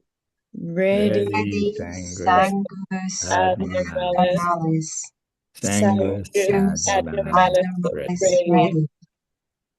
Gotham takes Mo's hand and pours something into it, then indicates that she wants him to toss it in by showing him how to do it with her free hand. He tosses, then poof, smoke blows from the cauldron. Gotham picks up a piece of ash bread, tears it open, and hands one half of it to Mo, and then hands him a ladle. Mo stops chanting, and the girls continue, but begin chanting faster. Ready. Ready, Sanguis ad sanguis ad normalis. normalis. Sanguis ad Sanguis ad normalis, ready. Ready. Ready. Sanguis ad normalis. Sanguis ad ad normalis. normalis, Ready. Mo dips the ladle in, pours a generous amount of the concoction onto the ash bread, and takes a bite. The girls begin chanting faster. Mo takes another bite, and the girls chant faster and faster until they are chanting and writhing in euphoria. When he takes the last bite, the girls begin quaking in an orgasmic frenzy. When he swallows, they stop chanting abruptly and slow their movements gradually, reminiscent of a fading orgasm. Mo is wide-eyed, still captivated by the girls. In a moment, the girls get up, turn off the fire in the fire pit, and escort him inside, each holding a hand. Interior top floor night. Dozens of candles and a lit fireplace illuminate the room as Gotham and Vanessa lead Mo inside. Gotham strips Mo's shirt off, and they have him lie on a lush rug in front of the fireplace. The girls lie with him, each snuggling their faces on a shoulder with his arms around them. The girls place their thighs on his thighs comfortably. They all relax, and sleep comes quickly for them. Interior top floor dawn. Mo, Gotham, and Vanessa are still asleep and still in the same position, except that Gotham and Vanessa are holding hands, with their hands on Mo's chest. Mourning doves on the windowsill begin cooing and wake Mo. His eyes pop open and he looks around. He looks at Gotham and Vanessa, then down his body and sees that no one is naked. The movement wakes Vanessa, who looks up and smiles at Mo. Oh, hi there. Good morning. The mourning doves coo again and wake Gotham, who sees Vanessa first. She smiles, then notices Mo is awake. Good morning. The mourning doves coo, and Gotham squeezes Vanessa's hand. Vanessa pulls Gotham's hand to her lips and kisses each finger. Mo watches, then Gotham lifts her head, appearing to be startled, shattering the tender moment. Oh. Gotham tears her hand loose, gets up, and runs off. What? Are you okay? Gotham doesn't answer, but both Mo and Vanessa watch her dash away. I know what you're thinking. Yeah? Yeah. A little jiggle, no jostle.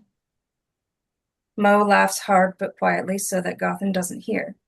He straight faces it as Gotham returns with a handheld mirror from the bathroom. She flops down next to Mo again. Are you ready to look? Yeah. Yes. Gotham holds the mirror up so they can all see. Vanessa screams and retreats from Mo. Oh, man. Maybe it takes a while to take effect. Sorry, I've never seen anything like that before. No, I'm sorry. We should have prepared you for that. Parts of me are extremely horrifying. I know, but that's not who I am. Well, it's not unless there's a full moon. Yeah, of course. Vanessa looks in the mirror at him again and strokes his face. Mo gives her a moment, then growls and quickly acts like he's going to bite her. Vanessa shrieks, but Gothan and Mo laugh hard. Vanessa sits with her eyes closed for a moment, trying to recover. She opens her eyes, smiles a sly little smile, and calmly responds. Payback's a bitch. Gothan busts out laughing again, and Mo looks at Vanessa with eyes and mouth open wide. When Gothan's hysterical laughter calms, Vanessa takes the mirror, looks at Gothan, and then Mo. For starters, we get to see what your entire body looks like as a werewolf. Gothan laughs again, but then looks to Mo for approval. Mo sighs, but indicates his reluctant approval with a wave of his hand. Gothan and Vanessa look at each other with raised eyebrows. Vanessa shrugs and looks at Mo in the mirror. Oh Oh my. my. Fade 2, interior, Mo's Mercury Mountaineer, dawn. Mo's Mountaineer is loaded with coolers, boots, and people. And our first road trip together is underway. I hope everyone peed before we left. It's at least a couple of hours to High Breeze, New Jersey.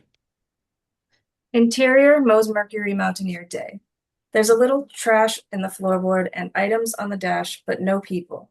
Then 3 doors open, and Mo, Gothan, and Vanessa get in and shut the doors. That looks so much better online. Yeah, those photos had to be 20 years old. Exterior, Mo's Mercury Mountaineer, day. Mo's SUV sits in a dirt driveway in a beautiful forest. Nestled in the forest is an impressive log cabin. Birds are chirping, and you hear footsteps. Whoa, stop. The footsteps stop. That's poison ivy. Stay away from that. The footsteps continue. Whoa, more poison ivy. Come this way. Oh boy. This place is covered in poison ivy. Footsteps get closer. Mo, Gothan, and Vanessa climb into the car. Exterior shore of Lake Wallanoshi, day. The 3 stand on the shore of Lake Wallanoshi, looking at an island. You'd have to buy a boat too. Maybe it comes with one. Can you look at the notes to see what they say about getting to the island? Oh, yeah, over there. It says to use boat named Unsinkable 3. Vanessa laughs. Unsinkable 3? Mo and Gothan aren't amused. They walk over to the dock. Rickety.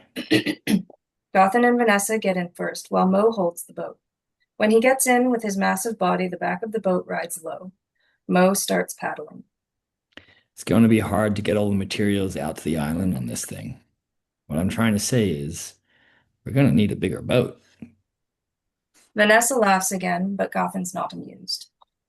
It's quiet for a minute while Mo paddles. Then Vanessa starts vocalizing the shark music from Jaws. Everyone laughs. Exterior, modest cabin, day. Okay, this place is great. The thick forest is perfect.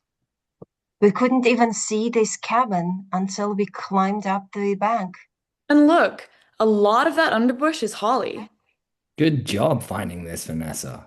How much is it? This one is the most expensive because it's on its own island. 765,000. Not bad. And if all goes according to plans, hopes, and dreams, we could totally VRBO it out. The girls look at him, nodding in agreement. Yes, this place seems perfect. But let's paddle back to civilization and check that last place. Exterior log cabin, evening. Mo, Gothan, and Vanessa stand in front of an immaculate log cabin. This cabin is fantastic. But the surrounding forest is a bit sparse and we'd have to plant our own holly. Can I make a suggestion? Absolutely. Let's go home. I think on its overnight And then make an offer on the island in the morning? Mo nods. Interior top floor morning. Rain whispers on the windows and distant thunder rolls an occasional rumble. The fireplace warms Mo's living room. Mo sits on the couch with his feet up on the coffee table and a laptop on his lap. Gothan and Vanessa both come out of the bedroom in skimpy nighttime attire, and each sit on one side of Mo, who smiles as he pretends he doesn't know thunder scares them. Oh, yeah. Snuggle in. You look cold. With a cheek on each shoulder, Mo continues working. What you doing? Well, I just sent their real estate agent a cash offer of 750,000, which is less than they were asking, but more than what the online real estate apps claim it's worth. Now I'm making a bid on an entire coin collection from the estate sale, but really, I'm only doing it to get 3 coins that are in the collection. I need help. I just need help. The estate Go. has a 1955 double-dyed penny, an 1807 half eagle, and an 1854 double eagle, all in varying mint states. And the auction is taking place just down the road.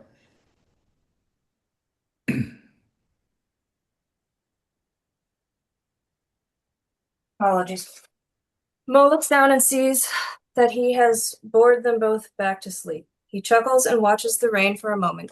Lightning flashes and thunder booms. The girls snuggle in closer. Flash forward. The rain has slowed to a sprinkle with no more thunder. Gothan and Vanessa are in the kitchen making breakfast, still in their skimpy nighttime attire and acting like they do not care who sees them. Mo is still on the couch using his laptop. Hey, I just got an email from that real estate agent. They said they are still accepting offers for 4 more days. At that time, they will either accept an offer or make counteroffers. Gothan answers from the kitchen. Well, that's not bad news. Okay, so we have some time. Who wants to make an overnight trip to Salem? Salem? Yeah. We need to suck it up and go to that old bookstore. Oh, yeah, let's do that. How long a drive is it?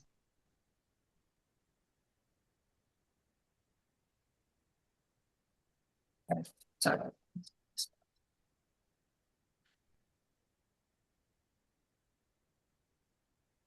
It's about a 4-hour drive. You're right. We might as well spend the night there. Gothan and Vanessa, who are still waiting for their map to route the trip, look at him incredulously and then look at each other. And when we get back, we should upgrade both your phones. Maybe get you tools instead of toys. Mo gets OU looks from the both of them. Interior, Mo's Mercury Mountaineer day. The day is still gray and a light rain is falling. Gothan and Vanessa have reluctantly put on some clothes for the ride to Salem. 3 overnight bags are in the back. Gothan is in the front seat on her phone and Vanessa is half asleep on the second seat. Oh, this is perfect. Here is a B&B that was built in the 1730s. Wood-burning stoves in each room. Dinner provided at 7 p.m. sharp. Can the 3 of us fit in the queen-size bed? Bah, I barely fit in a queen-size bed. Vanessa sits up in the back seat. We can make do. But in the rearview mirror, Mo notices that Vanessa winks at Gothan, not him, and he chuckles again. Interior, old bookstore day. Gothan and Vanessa are reading through ancient witchcraft books, and Mo is doing his best to help. Thunder rumbles in the distance and rain patters the only window in the old building. Interior, 1930s B&B, 1730s B&B night. The room at the B&B looks more like a museum than a room someone would want to rent out to strangers. Mo, Gothan, and Vanessa are all spooned up in a queen-size bed, even though the POV zooming out and panning right reveals another queen-size bed. Stacked on the nightstand between the 2 beds are 4 old books. Exterior top floor covered balcony night. The night is clear enough to see the stars in the New York sky. Mo, Gothan, and Vanessa stand around the fire pit as water boils in the cauldron. Okay, Vanessa, you put in the sage, And I'll put in the rosemary. Crush in it your hands and roll it around. Then let it fall into the seawater slowly, but be careful of the candle. The herbs fall into the boiling water, while the lit candle in the wooden bowl floats around in the boiling water. Vanessa looks at Mo and explains. The water needs to boil until the candle goes out. Flash forward. The candle is now mostly a puddle of wax. The flame flickers and dances, becomes very small, and extinguishes into a puff of smoke that vanishes into the night air. Mo turns off the fire pit. Now we let the water cool down. Let's join hands around the potion. The three join hands. I don't remember this being in the spell. It's not. I just like to hold hands around with both of you. Flash forward. Ma, can you check to see if that water is cool enough for you? Mo tests the water with a finger. It's good. Vanessa picks up 2 washcloths and hands one to Gothan. Together they immerse them in the rosemary and sage seawater. Gothan looks at Mo. Well, Well, what? we are bathing you, not your clothes. Oh. Oh, okay. The girls help Mo remove his clothes. I'll start with his face and you wash his hair. And remember, everything needs to be washed. Everything? Everything. Everything. Is it okay if I enjoy the process? Yes.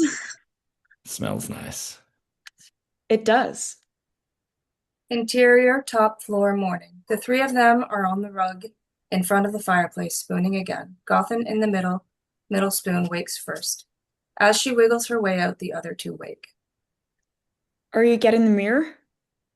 Absolutely. Where are my clothes? Gothan, bring me some sweats. Too late. Gothan holds the mirror where she can see Mo in the reflection. She cannot completely contain her disappointment, but puts on a positive spin on the bad news.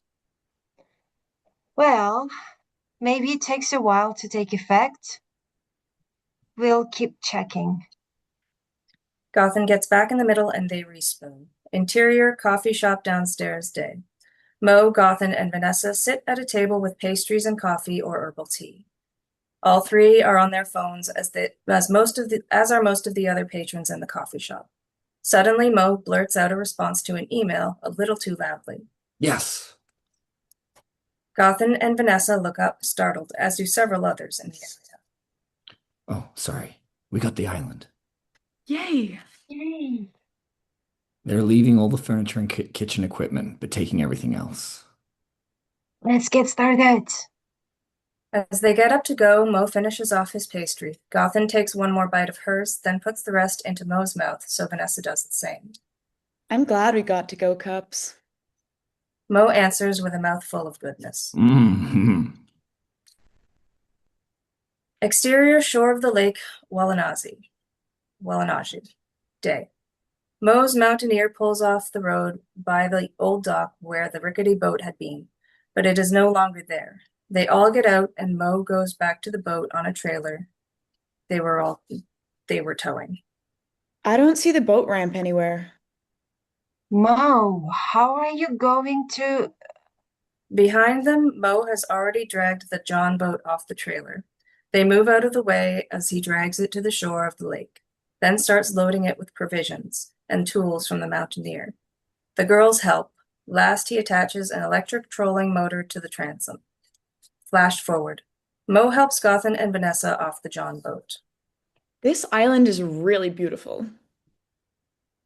We should name this island. It doesn't have an official name. Mo Gothanessa? I was thinking Connor Insula. Mo squints his eyes for a moment, then his eyes light up. Endeavor Island. That's perfect. Okay, you 2 are just showing off. Mo, you know Latin too?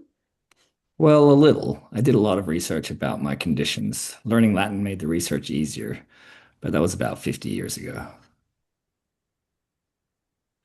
Connor Insula it is. Montage. The three get the cabin set up. Exterior, Connor Insula Day. Mo unloads steel bars from the John boat and stacks them near the cabin. Exterior, Connor Insula Day. Gothan is carrying supplies from the John boat to the cabin, and Vanessa is planting buttercups in the garden. Exterior, Connor Insula Day. Mo carries more steel bars from the John boat, and Vanessa carries other smaller items. Gothan is a few dozen yards away, walking toward them along the shore, carrying a stringer of fish, a fishing pole, and a net. Interior, Connor Insula cabin, evening. Vanessa pokes her head through an open window. Mo, Gothan fried that fish. Come on in. Mo literally drops the steel bar and the wrench he was holding and heads for the cabin. His new cage is about halfway finished. Okay.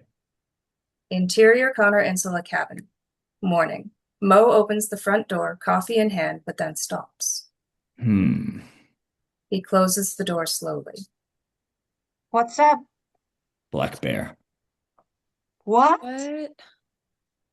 They dash to the window and look out. A black bear is standing in the yard looking at them. Mo hands Gothan his coffee cup. Stay inside. You are not going out there. Mo goes outside. The bear stares at Mo. Mo uses his loud, deep voice. Get out of here, bear. The bear steps toward Mo aggressively, but Mo stands his ground. The bear sniffs the air carefully, then obviously becomes meeker and less aggressive. The bear backs away, turns around, and runs. And stay out. You have lost your mind. Mo watches the bear jump into the water and begins swimming back to shore. A long time ago, Gothan. A long time ago. He holds out his hand expectantly, and Vanessa runs his coffee out to him with awe in her eyes. Exterior, Connor Insula evening. Mo has finished his cage. He gives it a good shake to see if it's solid. Satisfied, he begins covering the cage with firewood, 2 rows deep on the sides and 4 rows on top, with the cage door facing the cabin. The girls see him stacking firewood and come out to help. Stacking this firewood on the cage is a good way to hide it. And it will help muffle any howling I might do in there. I think we're finished here. How about if we head back to Manhattan and take showers? Cool? Oh, yes. Me first. Can't we all be first? Gothan looks at Vanessa with a smile and a matter-of-fact expression while she nods. Mo's mouth forms a small O. I love it when you two act like that. End montage. Interior coffee shop downstairs morning. Through the windows of the coffee shop, you can see the steamy exhaust of cars and smoky breath of pedestrians, but the morning sun is bright. Mo, Gothan, and Vanessa sit down at their favorite table near the pass-through fireplace. Science class. Roll call. Gothan? Here. Vanessa? Here. Bueller. Some obligatory laughter. Bueller. No laughter, but some awkward looks. Too much. Mo feigns some humiliation. Straight to it then. We need to know how to predict when enough dew will form on holly leaves for it to be absorbed by buttercup petals. Check. Vanessa, since you planted the buttercups, maybe you can see when they bloom and for how long? Vanessa picks up her phone and starts searching. Gothan, can you find a chart that shows full moon cycles and moonrise times? Gothan picks up her phone and starts searching. I'll see if I can find how to predict dew formation. Whoever gets finished first can check the weather for the full moon next week. Interior coffee shop downstairs later. Empty cups and plates with crumbs and wadded napkins adorn the center of the table. I think we have everything we need for now. There's a small chance for dew during the week full moon. But there is also a good chance of cloud cover, too. Yeah, the chances don't look great for the next week. Maybe we can focus on something else while we wait.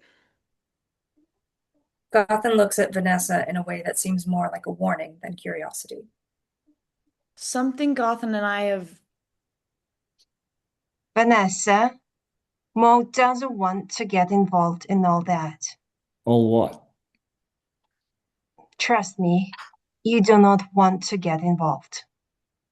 If you don't mind, I'd like to be the one who decides what I'm interested in.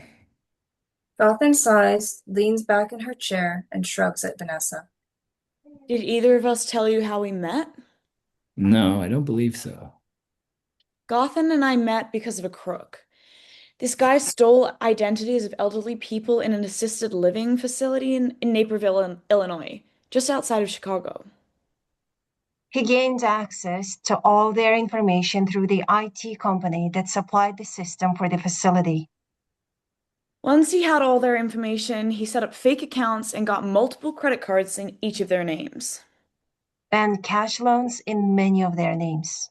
He bought thousands and thousands of dollars worth of stuff on those credit cards and took the money from the loans and left town. He ripped off my grandfather and Vanessa's great-grandmother. There is no telling how many other people he ripped off. Making matters worse, my grandfather died soon after that, so that Naperville detectives stopped pursuing the guy. It was like they determined that all the victims were too old to care or were dying off anyway, so that thefts must be victimless crimes. Look, I tracked the son of a bitch to Westerly on Staten Island, so we both moved out there to settle the score, or at least expose him so that he couldn't rip off anyone else. Ma, Beck, Vanessa, and I have been working on a plan to get even with this guy, and maybe even steal back some of what he stole from the elderly at the assisted living home, because they deserve better than that. You two are just surprise after surprise. So, what's the plan? Gotham and Vanessa look at each other. Our plan is stalled, Mo. We found him and tried watching him, but we haven't been able to figure out how to recover the money he stole. I see. I wouldn't mind taking this guy down. Would you like help with that plan? You'd help us? Absolutely. Sounds like a worthy cause and a fun adventure. How do you feel about drive-bys so you can see what we are up against? Mo nods his approval. Exterior, streets of Westerly, Staten Island, day. Mo's Mercury Mountaineer is a stark contrast from the old beat-up cars in the neighborhood. They sit idling in the car-lined street. The windows are barred. The houses are very close together and has an alarm system set up. What do you know about the alarm system? I saw the alarm people setting it up or upgrading it. I definitely saw them carrying in at least one motion detector. Does he have a regular schedule? He hardly ever leaves. Well, I doubt he's brought any of the money he stole to this neighborhood.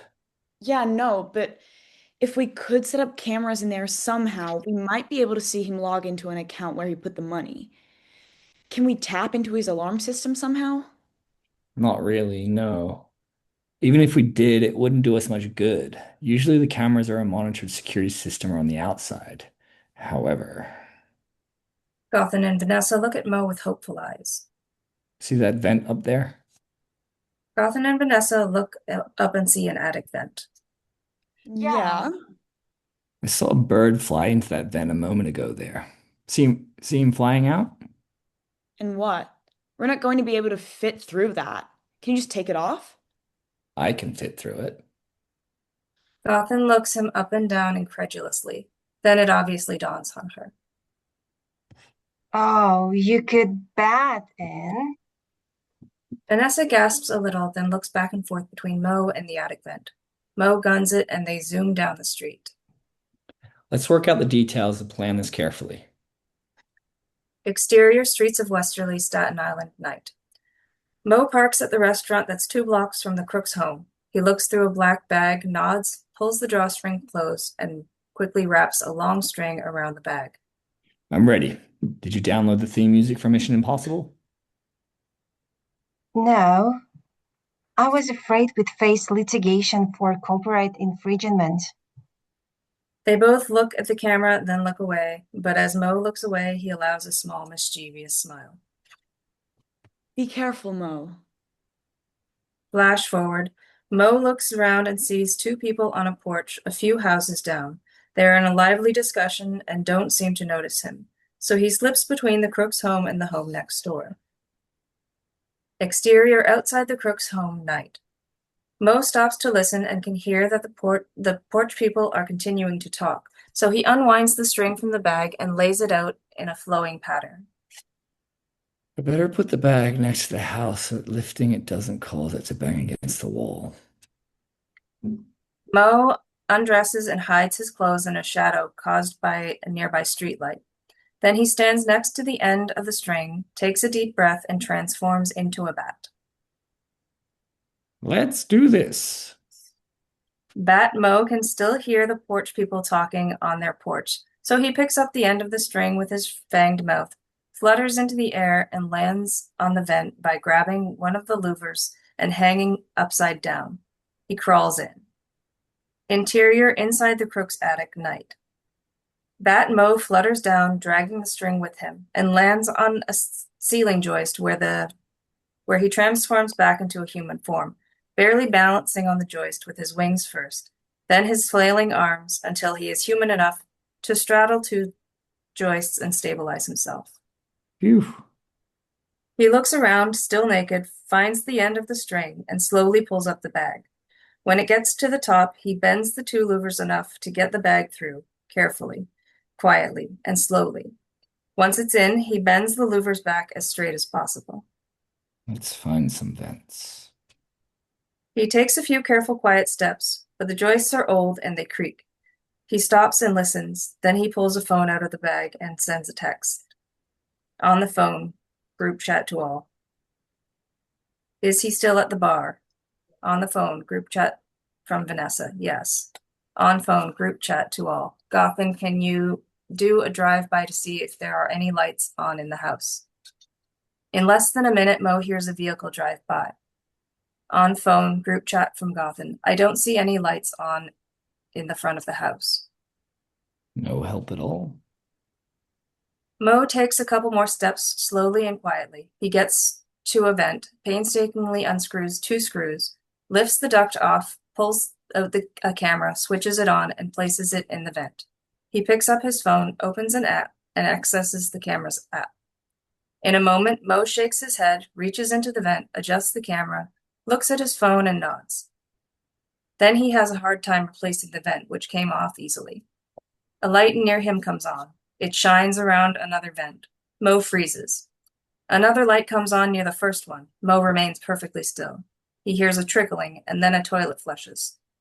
The second light goes out, then the first light turns off, and leaves him in darkness again. Loser didn't even wash his hands. I'm glad we're taking him down. Mo shakes his head, pulls his phone from his bag again, and sends a text. On the phone, group chat to all. Are you sure he's still at the bar? Because someone is here, in the house. He used the bathroom. On the phone, group chat from Vanessa. His car is still here. On the phone, group chat from Gotham. Looks like we might be up against two crooks. Mo gives the mystery person a few minutes to fall back to sleep, then continues trying to get the vent back on, even quieter than before. He finally gets it and tapes the vent back on with quiet plastic painter's tape so that he doesn't have to screw the screws back in. Flash forward. As Mo is adjusting the camera in another vent, the heater comes on and blasts him with air. The blast of air startles the huge man and he nearly loses his balance on the ceiling joists. I do not want to fall through that sheetrock. Flash forward. Mo is back by the attic vent sending a text. On phone, group chat to Gotham. Done, I'll be there in 5 or 10 minutes. He puts the phone in the bag, slips it between the two louvers, and lowers it down slowly. Mo takes a deep breath, stabilizes himself, and transforms into a bat.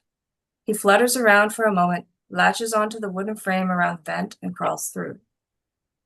Exterior outside the crook's home, night. Bat Mo tumbles out of the vent, but flutters into flight before he hits the ground. Okay, this is actually feels pretty good. Bat Mo circles around a couple more times. I'm starting to like this. Bat Mo sees a mosquito and uses echolocation to track and catch the insect. He eats it and then... Oh, man. He lands, transforms to human, and begins spitting. Ugh, okay. Maybe Bat Life's not for me. Mo gets dressed, notices the porch talkers are gone, sneaks out from between the homes, and heads down to the restaurant 2 blocks away. Interior top floor morning. Mo gets the coffee going, then sits on the couch, puts his massive feet on the coffee table, and begins watching videos and live feeds from the Crook's house. In a few moments, he lifts his head and sniffs the brewing coffee. What is it about Kona coffee? In another moment, Gothan and Vanessa wander in wearing their usual skimpiness.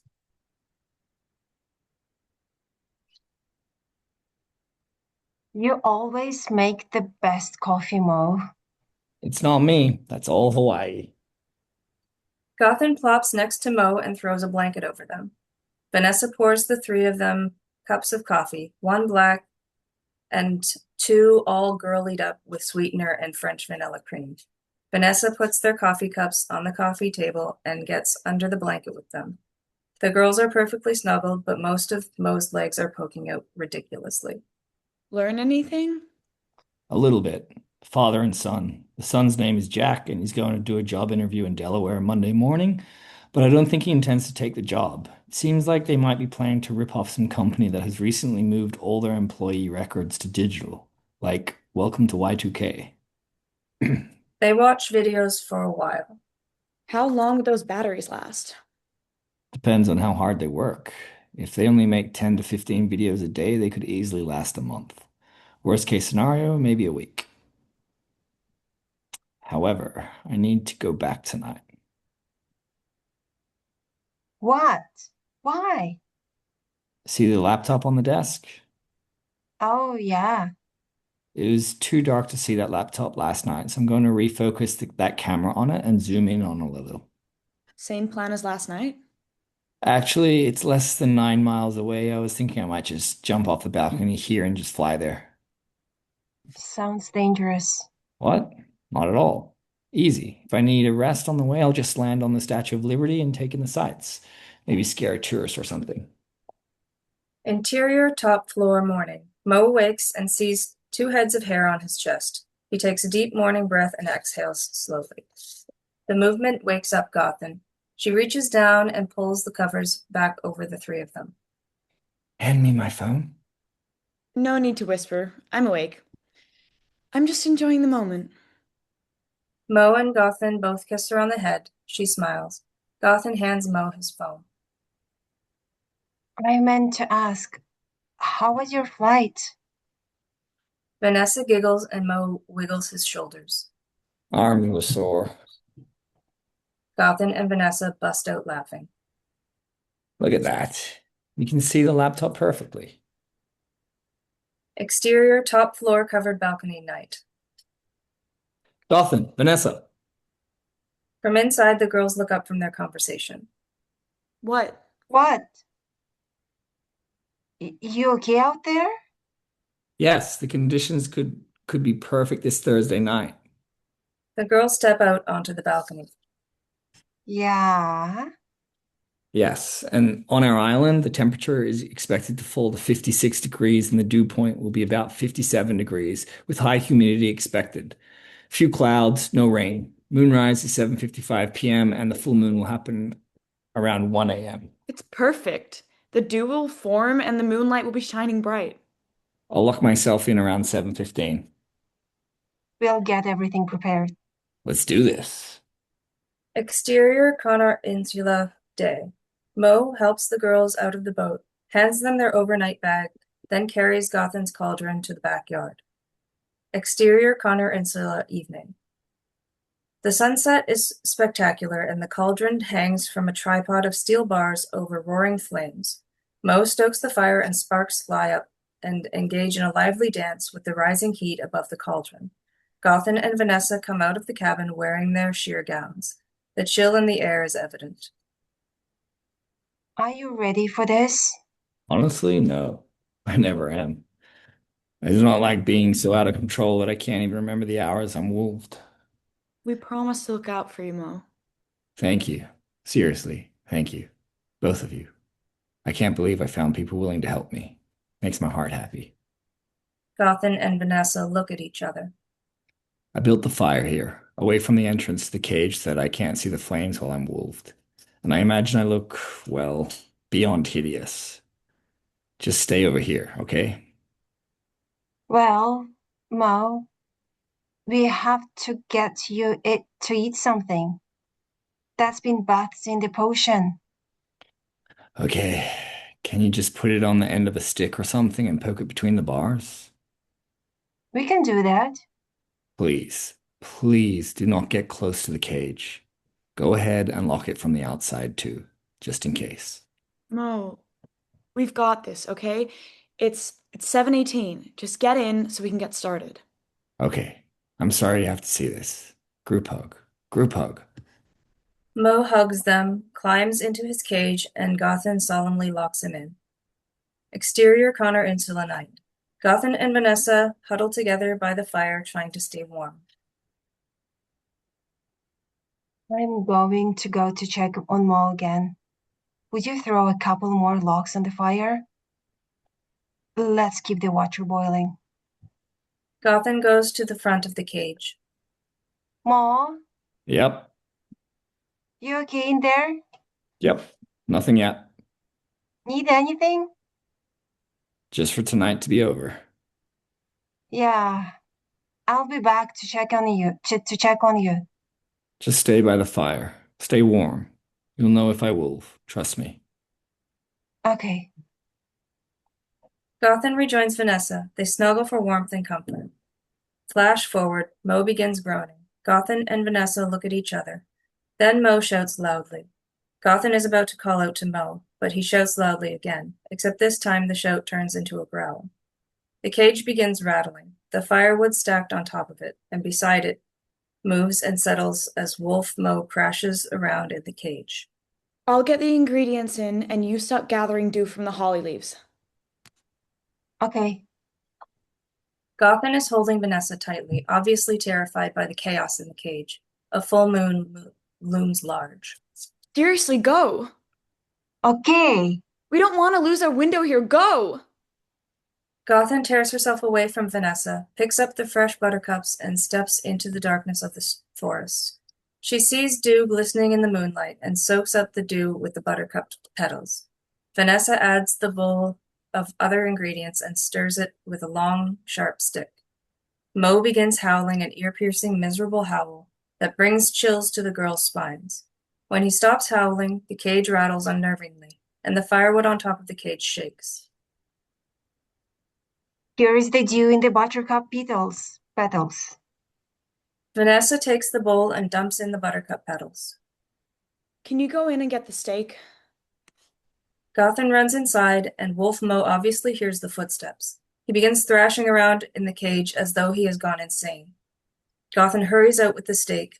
Vanessa pokes the sharp end of the stick through it and puts it in the boiling water. Mo begins sniffing loudly. He can smell the meat cooking.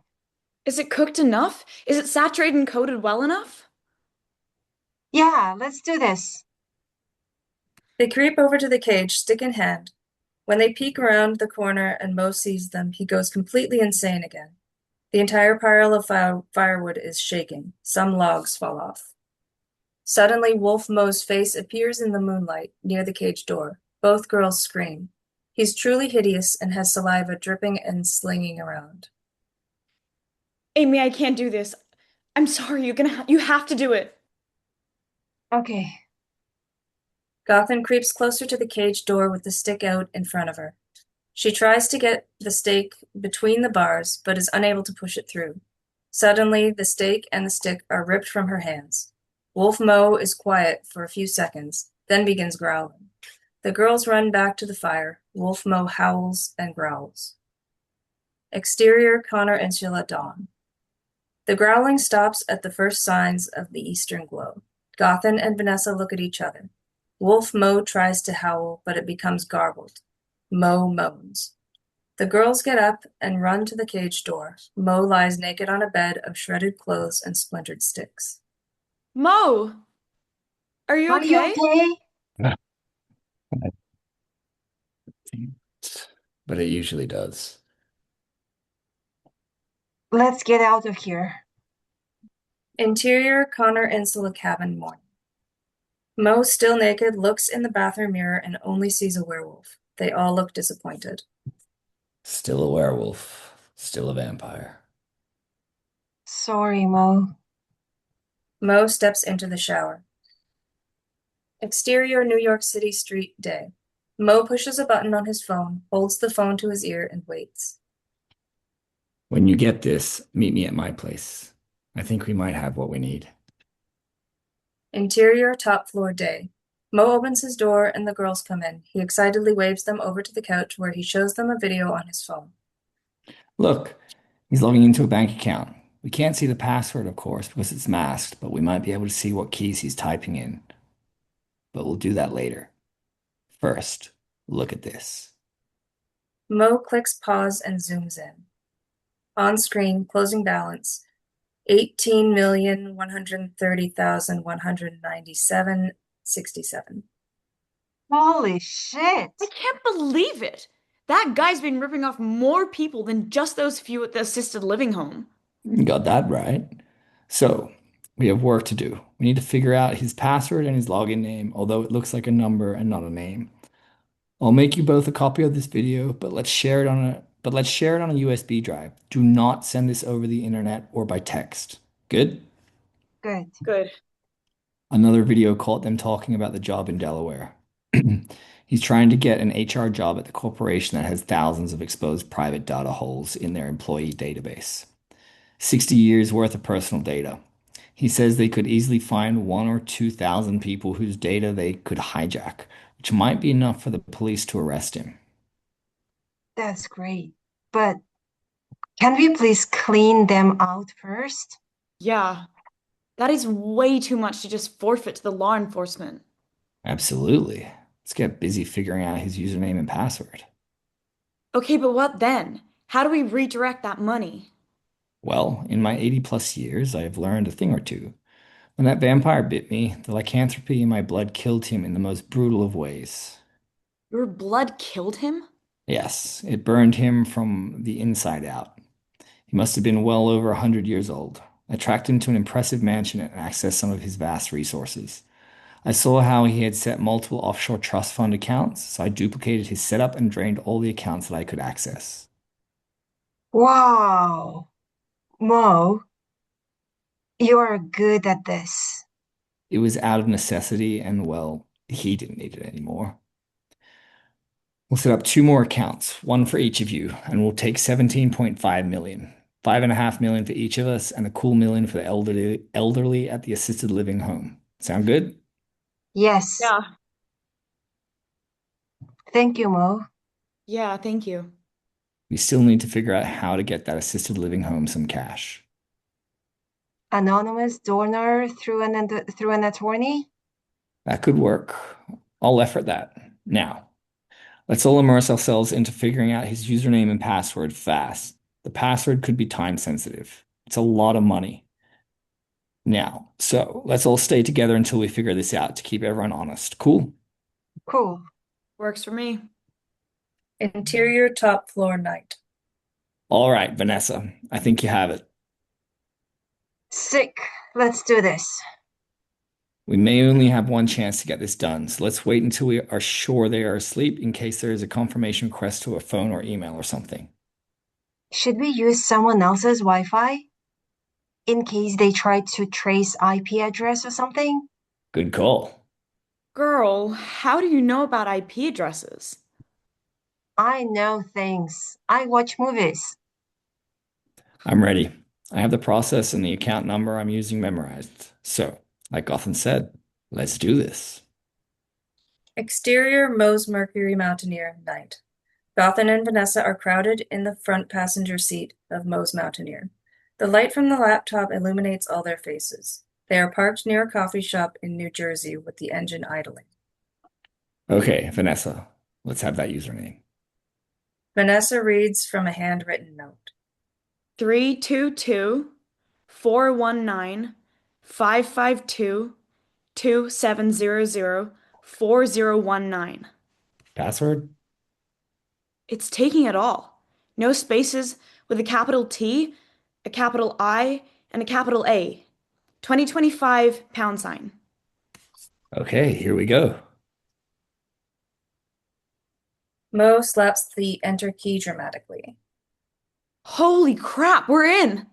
Yes. Mo types furiously. Initiating transfer. All three hold their breath while the laptop churns and churns. I hope your battery is charged.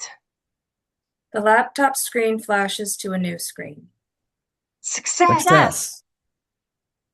Okay, let's get out of here. Vanessa jumps into the back seat and Mo eases away careful not to draw unwanted attention. Exterior top floor covered balcony morning. Mo, Gothan, and Vanessa sit on Mo's covered balcony sipping coffee. Let's review. I have each of your accounts set up as businesses. Gothan, yours is an LLC, and Vanessa, yours is an S Corp. Half the interest earned every month will be deposited into your checking accounts as though you're on their payroll, and no one is ever likely to question the source as long as you pay your taxes every year. You are good at this, Mo. It's easier than it looks, but thanks. So, this income will last you your entire life, and the $5.5 million will continue to grow forever, giving you sizable raises every year. You'll never have to work again unless you just want to. Our eyes will always be hearts when we look at you, Mo. Mo chuckles. And you sent those videos to the cops? I did, and their addresses. NYPD and FBI. It's up to them, but I hope they put Sipowicz on the case. They are so screwed. And the assisted living home? An anonymous donor has pledged a monthly donation of $2,200 in perpetuity with an approximate $100 raise every year. The monthly gift is to be used for the elderly only. There are lots of details and stipulations, but all the people living there will benefit. Thank you, Mo. Interior Mo's Mercury Mountaineer day. Mo pulls into the parking garage under his home. His phone chirps an alert. He pulls into a parking spot and looks at his phone. On phone, movement detected, living room. Mo smiles and opens the security app, but then frowns. On phone, video of Gothan and Vanessa who are possibly arguing. Mo taps the unmute button. You're always bored. What makes this time any different? I'm just ready to move on, Amy. Besides, we already have what we were after, right? We totally cleaned out Jack's account. Mo looks confused. But I kinda like Mo. He's not so bad.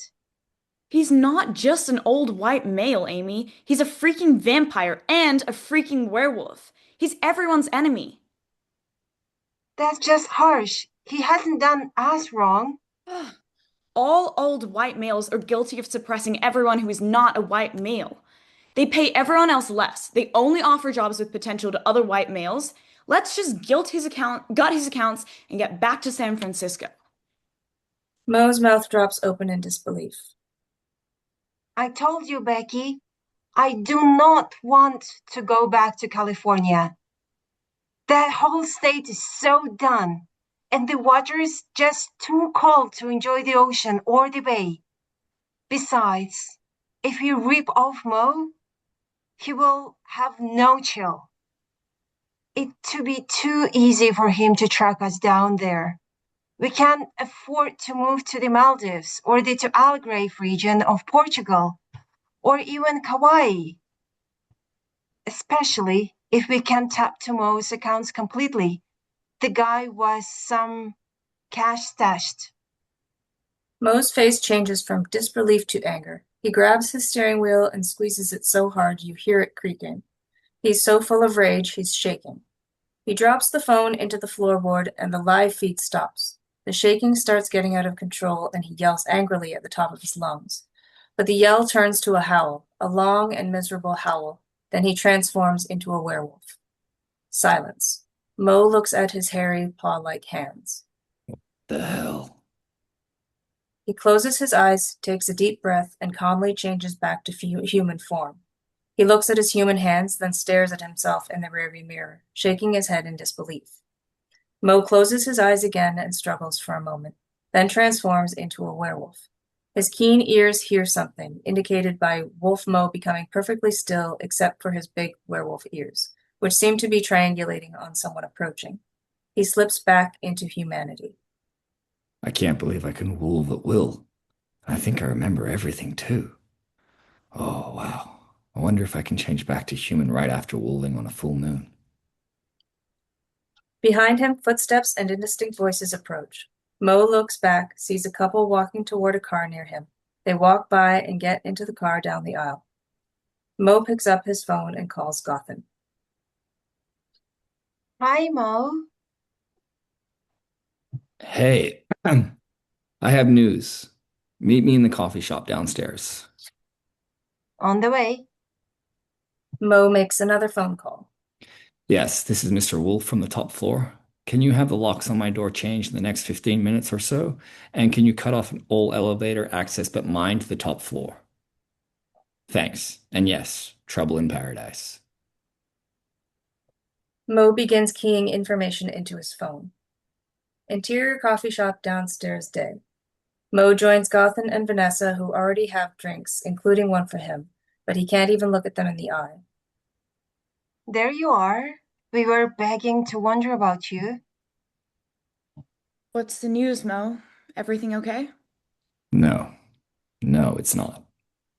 I've removed all but 100,000 from each of your accounts, changed the locks to my place, and I have locked all my bank accounts until further notice. What? What? What the hell, Mo? Why would you do that? I told you we couldn't trust him. You can't trust me? Are you serious, Becky? And you, Amy? I was just a mark all along? Shameful. You made me feel hope for the future. Gotham becomes sad. Vanessa acts like she's outraged. It's not like anyone believed your real name was Gotham anyway, and I figured Vanessa wasn't your real name either. But I allowed you your privacy because I thought you were running from some storied past. Big mistake on my part. Mo, Go home. Go home, or I'm calling that detective back and telling him everything, including your bank accounts. So go home or go to prison. Mo gets up and leaves. In a moment, Vanessa, Becky laughs. Gotham Amy looks at her with a questioning expression. When you two were asleep one night, I used Mo's fingerprint to open his phone and uploaded all his files to the dark cloud. you little bitch. I know, right? Well, hopefully we can find something to use. Oh, we can. I did. What did you find? Just a video he made of himself changing. Oh, Becky, you wonderful bitch. Interior dingy Mariners Harbor apartment building night. Gotham, Amy, and Vanessa Becky sit on their couch, nearly nude, with their legs all tangled together. Both of them are on their phones. I've uploaded the video to MSNBC, The New Yorker, and The New York Post so far. You? The New York Times and Fox. Working on Newsweek now. Interior top floor day. Movers use hand trucks to carry all of Mo's possessions out of his top floor home. Interior cheap coffee shop day. The girls have coffee and go through email. Fox even blocked me. Can you believe it? Fox blocked me. They're all saying the same thing. They think it's an AI. Damn the AI, screwing us again. The girls are lost in thought for a moment. Let's try movie producers and directors. Vanessa Becky perks up. Interior producer's office day. The girls shake hands with a movie producer.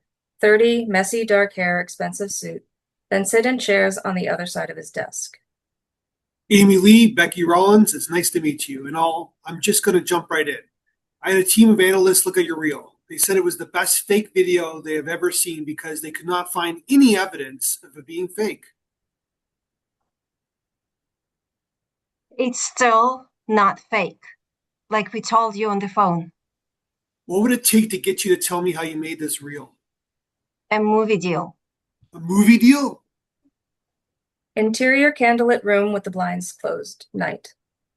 Repeat the first scene, except extend it enough to show a grotesque hand paw reaching into the shot and picking up Gotham's phone. Wolfmo returns the camera to his face. I'm none of your business.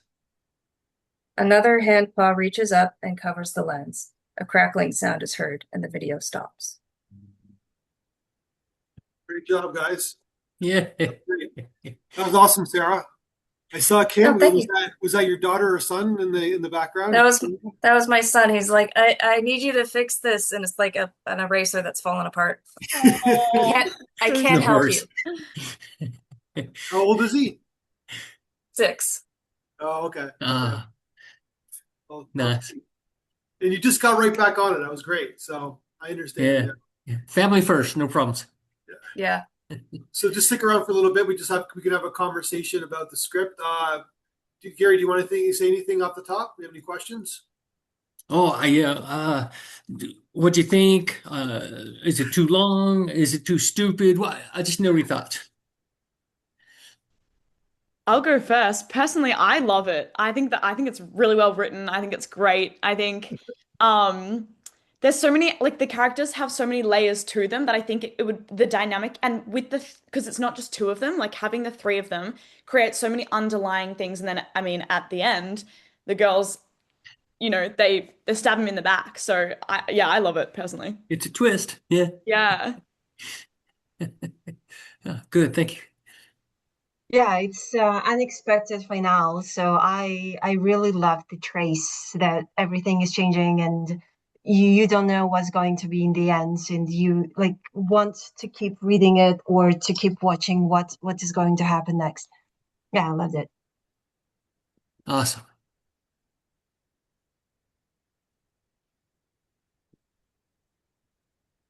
Any other comments? I'm curious what Harper thinks since he was the lead role. Sorry. Yeah, it was fun to read. There's a few things I was a little unsure of, like at the beginning, the whole thing with the father, the missing mother, it just kind of never, it was just a loose end that never tied up. I'm not sure if it was supposed to or if it was just like, because like there's the whole thing of him being such a big guy and playing football, but then it just kind of just didn't go anywhere. Okay. Yeah. It was intended to represent fractured beginnings, but maybe I need to clarify that. So good. Thanks. Did we ever figure out what happened to Jimmy? Tommy? Oh yeah, the other Yeah. werewolf. Yeah, Tommy. Mo got him. Oh God. Okay. I guess that was the implication, was that It was implied. Yeah. he went missing. Okay. Yeah. Mo got him. Maybe I'll let me make a note, make that more clear. I think it's probably clear enough with the newspaper clipping of, he's this missing Yeah. man, that he's obviously kept the clipping. It's obviously significant to him. Yeah. What happened to his dad though? Like his dad went missing. Tommy got him. Oh, okay. Tommy got his dad. Yeah. I'll make that more clear. So is that why he went back home? Because that's what I was unsure of. Like he was a college football star, and then all of a sudden he just goes home, and it didn't seem for any reason why he went back home, and then the story starts from there. I thought he was Yes, looking his for dad his dad. Yeah. Yeah. Yeah, okay. Okay. Tommy got dad. Make it clearer. Okay. Good.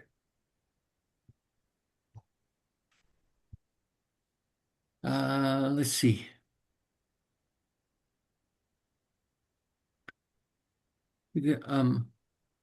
Yeah, so the intro, getting all that, it's hard to know how much to include. Was the intro too long? I kind of, after hearing it being read, I kind of got that impression, like up to the point where his dad is missing. I don't I think mean, so. I didn't find it too long. Yeah. Okay.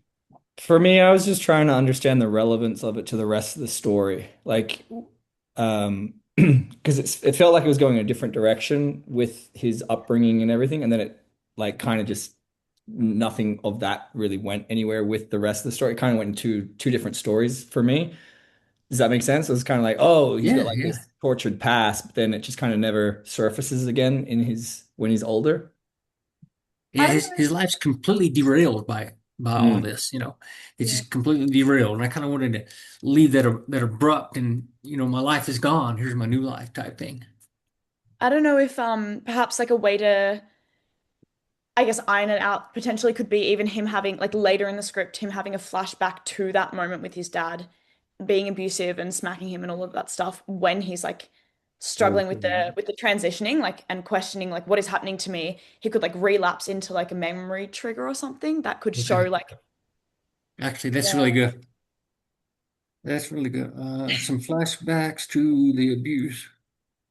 Yeah, like intermittent quick cuts kind of as he's like what is happening to me. It could flash back to that moment with his dad of like yelling at him and being like get out of here like Also, yeah. the fear that he as a child would have felt is mirrored by the fear that he's experiencing Yeah. now Yeah, the in going through isolation. this train. Yeah. Yeah. Okay, good, good. Yeah, no, that's good. I like the flashback thing. All right. Uh, The capitalism line kind of I felt was a bit jarring. I didn't quite yeah. understand it. I was like, her girlfriend, roommate, whatever, is a trust fund baby, and now And she she's like, doesn't like capitalism. yeah. I was kind of like, oh, that was a bit seemed a bit out of character. Yeah, and again, that was intended to give you a little bit of foreshadowing of what was to come, you know. Well, Mm. why is she saying that? All right. Maybe she make that Yeah. more clear. Yeah, they do sort of say like sort of odd things that on the surface just sort of seem out of the blue, but obviously there's another story going on underneath where they have this plan that they're trying to enact. They're trying to manipulate Mo, and so it's like almost they're jumping out of the characters that they are trying to portray to him every so often. Yeah, yeah, yeah. Uh, let me make a Another thing quick I note. wanted to, sorry. Oh, yeah, one second. Um,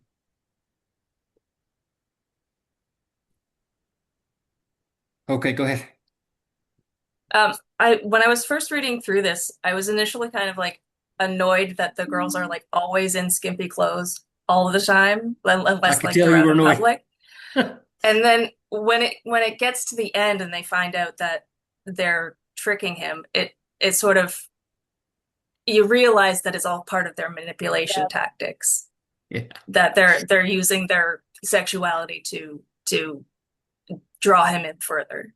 Mm. Well, yeah, it's even how there was strong focus on the dialogue during that conversation where we said like, this is what we do, and like, are you okay with that? It's like, are you sure you're okay with that? Like, that was a big part in the script, and there was emphasis on those lines because then it like shows that they were using their sexuality and his desire for that thr like the thruple vibe, and then they end up it was only ever them two and like yeah, manipulating him.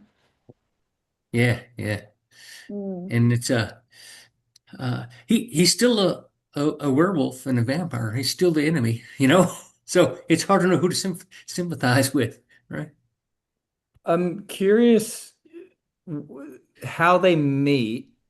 Is he a mark from the beginning? Like, did they pick him out, or like, was it just random that they met and then they decided to try and use him? Like, that was the thing that I didn't quite understand at the end when it tied up. Like, from the very beginning, did they know who or what he was, and they're like, "Hey, this is our mark," and it started from the beginning, or did they just kind of happen to meet and then it became that they wanted to use him as a mark? Yeah. So it was a completely random meeting, but the Okay, way she looks him up and down, she immediately sees him as Mark, a man of okay. means. Yeah, she sees him, she looks him up and down and goes, "Oh, could you please help me?" Like that. Yeah, Like it was like she switches gears really fast. yeah, like all of a sudden it was so heavy. Oh my gosh, I Yeah, could never lift it myself. yeah. Yeah. And you need to help me, and you need to come back to my apartment and bring it with me. Yeah. And I think that Yeah. obviously, like being a table read now, it would be so clear in that like actual filming of it when it's visually seen that she was like kind of fine. Then it's like the look, and then, oh yeah, please help me, help me. Yeah. Yeah. I'll make that clearer in the action. Be clear. That's yeah, all in the eyes. Well, the reason I Yeah, yeah, ask, because exactly. that also plays as she's interested in him. Like she's flirting. He's like, oh wow, this is a big handsome man. Like I'm single kind of thing. That's why I was like, I'm not sure if it was she was just genuinely interested in once she saw him or it was a mark. Okay. Make another quick note here. All right, good. Uh,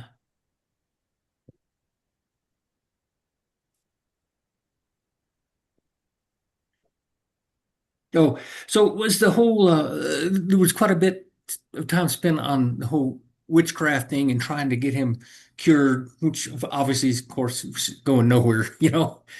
Yeah, that never Was it, pays off, really.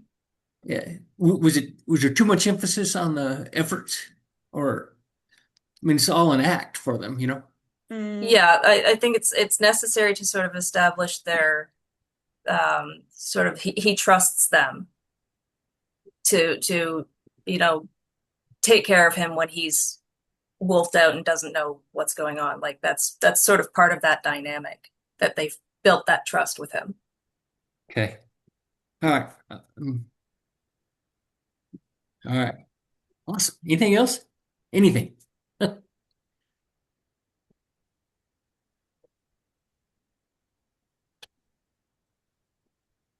Yeah, I think Black Good. bears. like you. What was that? Black bears really aren't all that dangerous. That's the only thing that I was like, it's just a black bear. You just shoo him away. A Oh, grizzly bear would be scarier. yeah. Yeah. That's actually uh, I did that actually.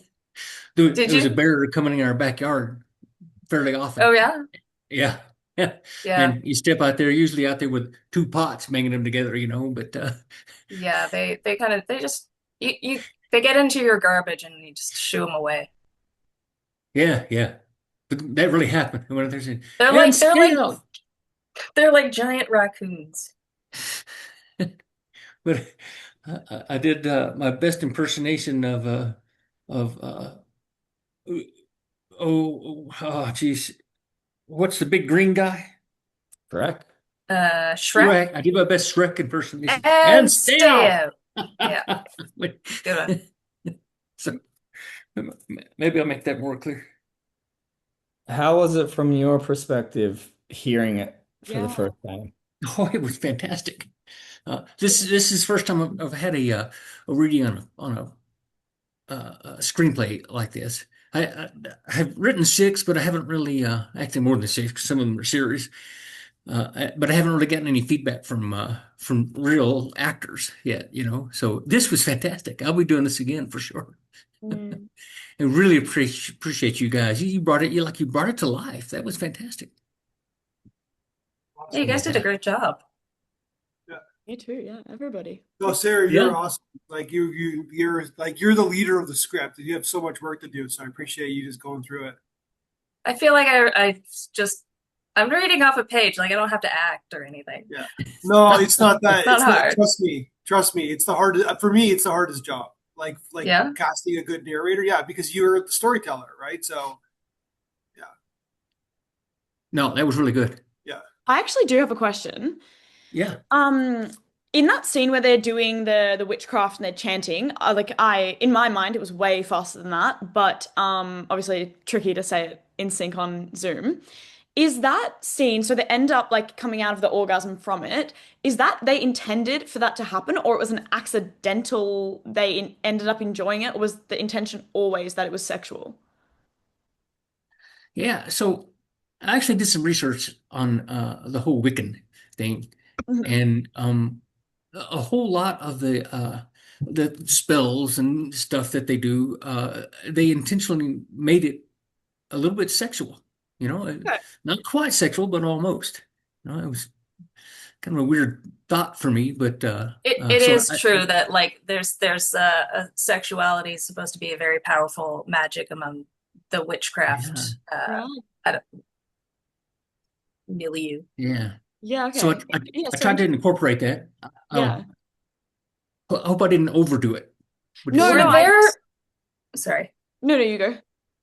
Oh, I was just wondering if their spells were actually if they were actually trying to change him, or That's what, was yeah. that just part of their tactic? Was that they were just making up these rituals to help him with? Yeah, no, they're actually everything in the script was actually based on uh, real spells Okay, that so they was were in actually Wiccan. trying to help him then? Yeah, Like that was their intention? yeah. It's a way to Okay, gain trust too. Mm, right. You know, yeah. Okay, cool. Yeah, that clarifies it. and there's something that I had in the script that I wound up taking out, and that is uh, they were hoping to cure him so that he would be 83 years old and close to death, and they wouldn't have to rip him off. They'll just, but I took that out. I don't know, it was just a little too Okay. much. Right, yeah. That's a good question. I don't know how you would fit that in exactly. Yeah, that's Like why I took it in the out. reveal at the end, yeah. Mm. Yeah. All right. Anything else? Anybody have any concerns or, hey, that shouldn't have been like that? Anything like that? Why does Vanessa hate white men? Yeah. Because it's a trend right now. Oh, And okay. yeah, So it's and just like a generic kind of rebellion against societies. yeah, and Okay. it's getting worse because of, I don't want to get political here, but it's getting worse because of Trump. You know, Okay. he's just an idiot in charge, and He's an easily hateable white man. he is. He is. Yeah. Yeah, okay. I actually, yeah, good pickup point. I did feel like being that character today, it was slightly abrupt, like because she ends up being very angry about it, has a bit of a blah blah blah about it. And I did feel like it came a little bit from nowhere, but I don't know how.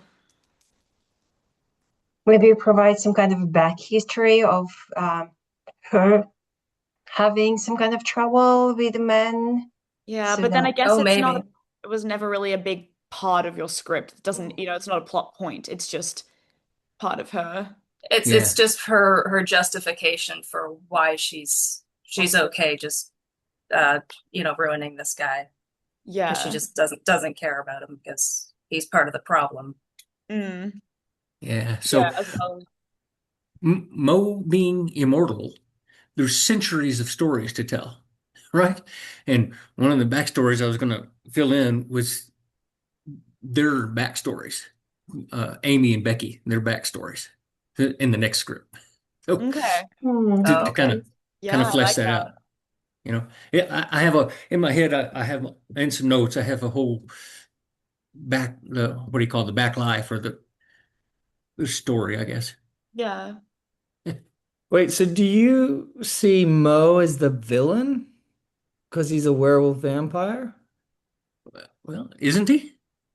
He's a Because werewolf I didn't vampire. like, I mean, I didn't see him as a villain at all. Like, I felt like Yeah, he was an innocent bystander that got changed, and then he was trying to minimize his damage by locking himself away. Like, he didn't read as a villain to me. Like, he He just seemed didn't like want he to was trying hurt to, people. yeah, exactly. He was trying to live his life as best he could without killing people or being discovered. And he was yeah, kind of sweet when he's like in the Yeah. library with all the kids. Yeah. He Yeah. came across as like not as like a Yeah. manipulative, like I'm the villain, look at me. He came across as like just yeah. trying to be a good person. she's the But when most he's a sympathetic werewolf, hero. yeah, but when he's a werewolf, he's pure evil, you know? You see? So, yeah, it's conflicting. It's what makes it one reason it makes a good story. It's why it was a good story in the 1940s and 50s and then 60s too, Decent people are transformed into something they don't like because of something that doesn't happen to them. It's like he seems to be a victim of all the chains of events. But Yeah. if we put the par parallel it with his father's behavior, abusive father's behavior. That's what also can lead us to that people can be even worse werewolves than the werewolf himself. So he is being an animal, he's being trying to be kind, whereas sometimes there are people who are even worse than the animals. Yeah. Okay. And the people who are worse than animals are not trying to control that part or trying to restore themselves in any way, whereas he is. Oh, you guys are deep. Oh, thanks. You guys are deep, man. I'm a writer too, so. It shows. It shows. Oh, thanks. Yeah. All right. All right, that's a good way to wrap. That's a good little high note to wrap it up. Appreciate everybody's time and energy on this, and hope to see everybody again. And thank you so much. That was great. It was great to spend Canada today. Gary, we'll make you an unofficial Canadian, and since everybody else is Canadian, including myself, so enjoy the rest of Canada, everybody, and thank you so much. Hope to see you all again. Thank Thank you for you. having Thank us. you. Really This was appreciate the fun. time. Yes. All right.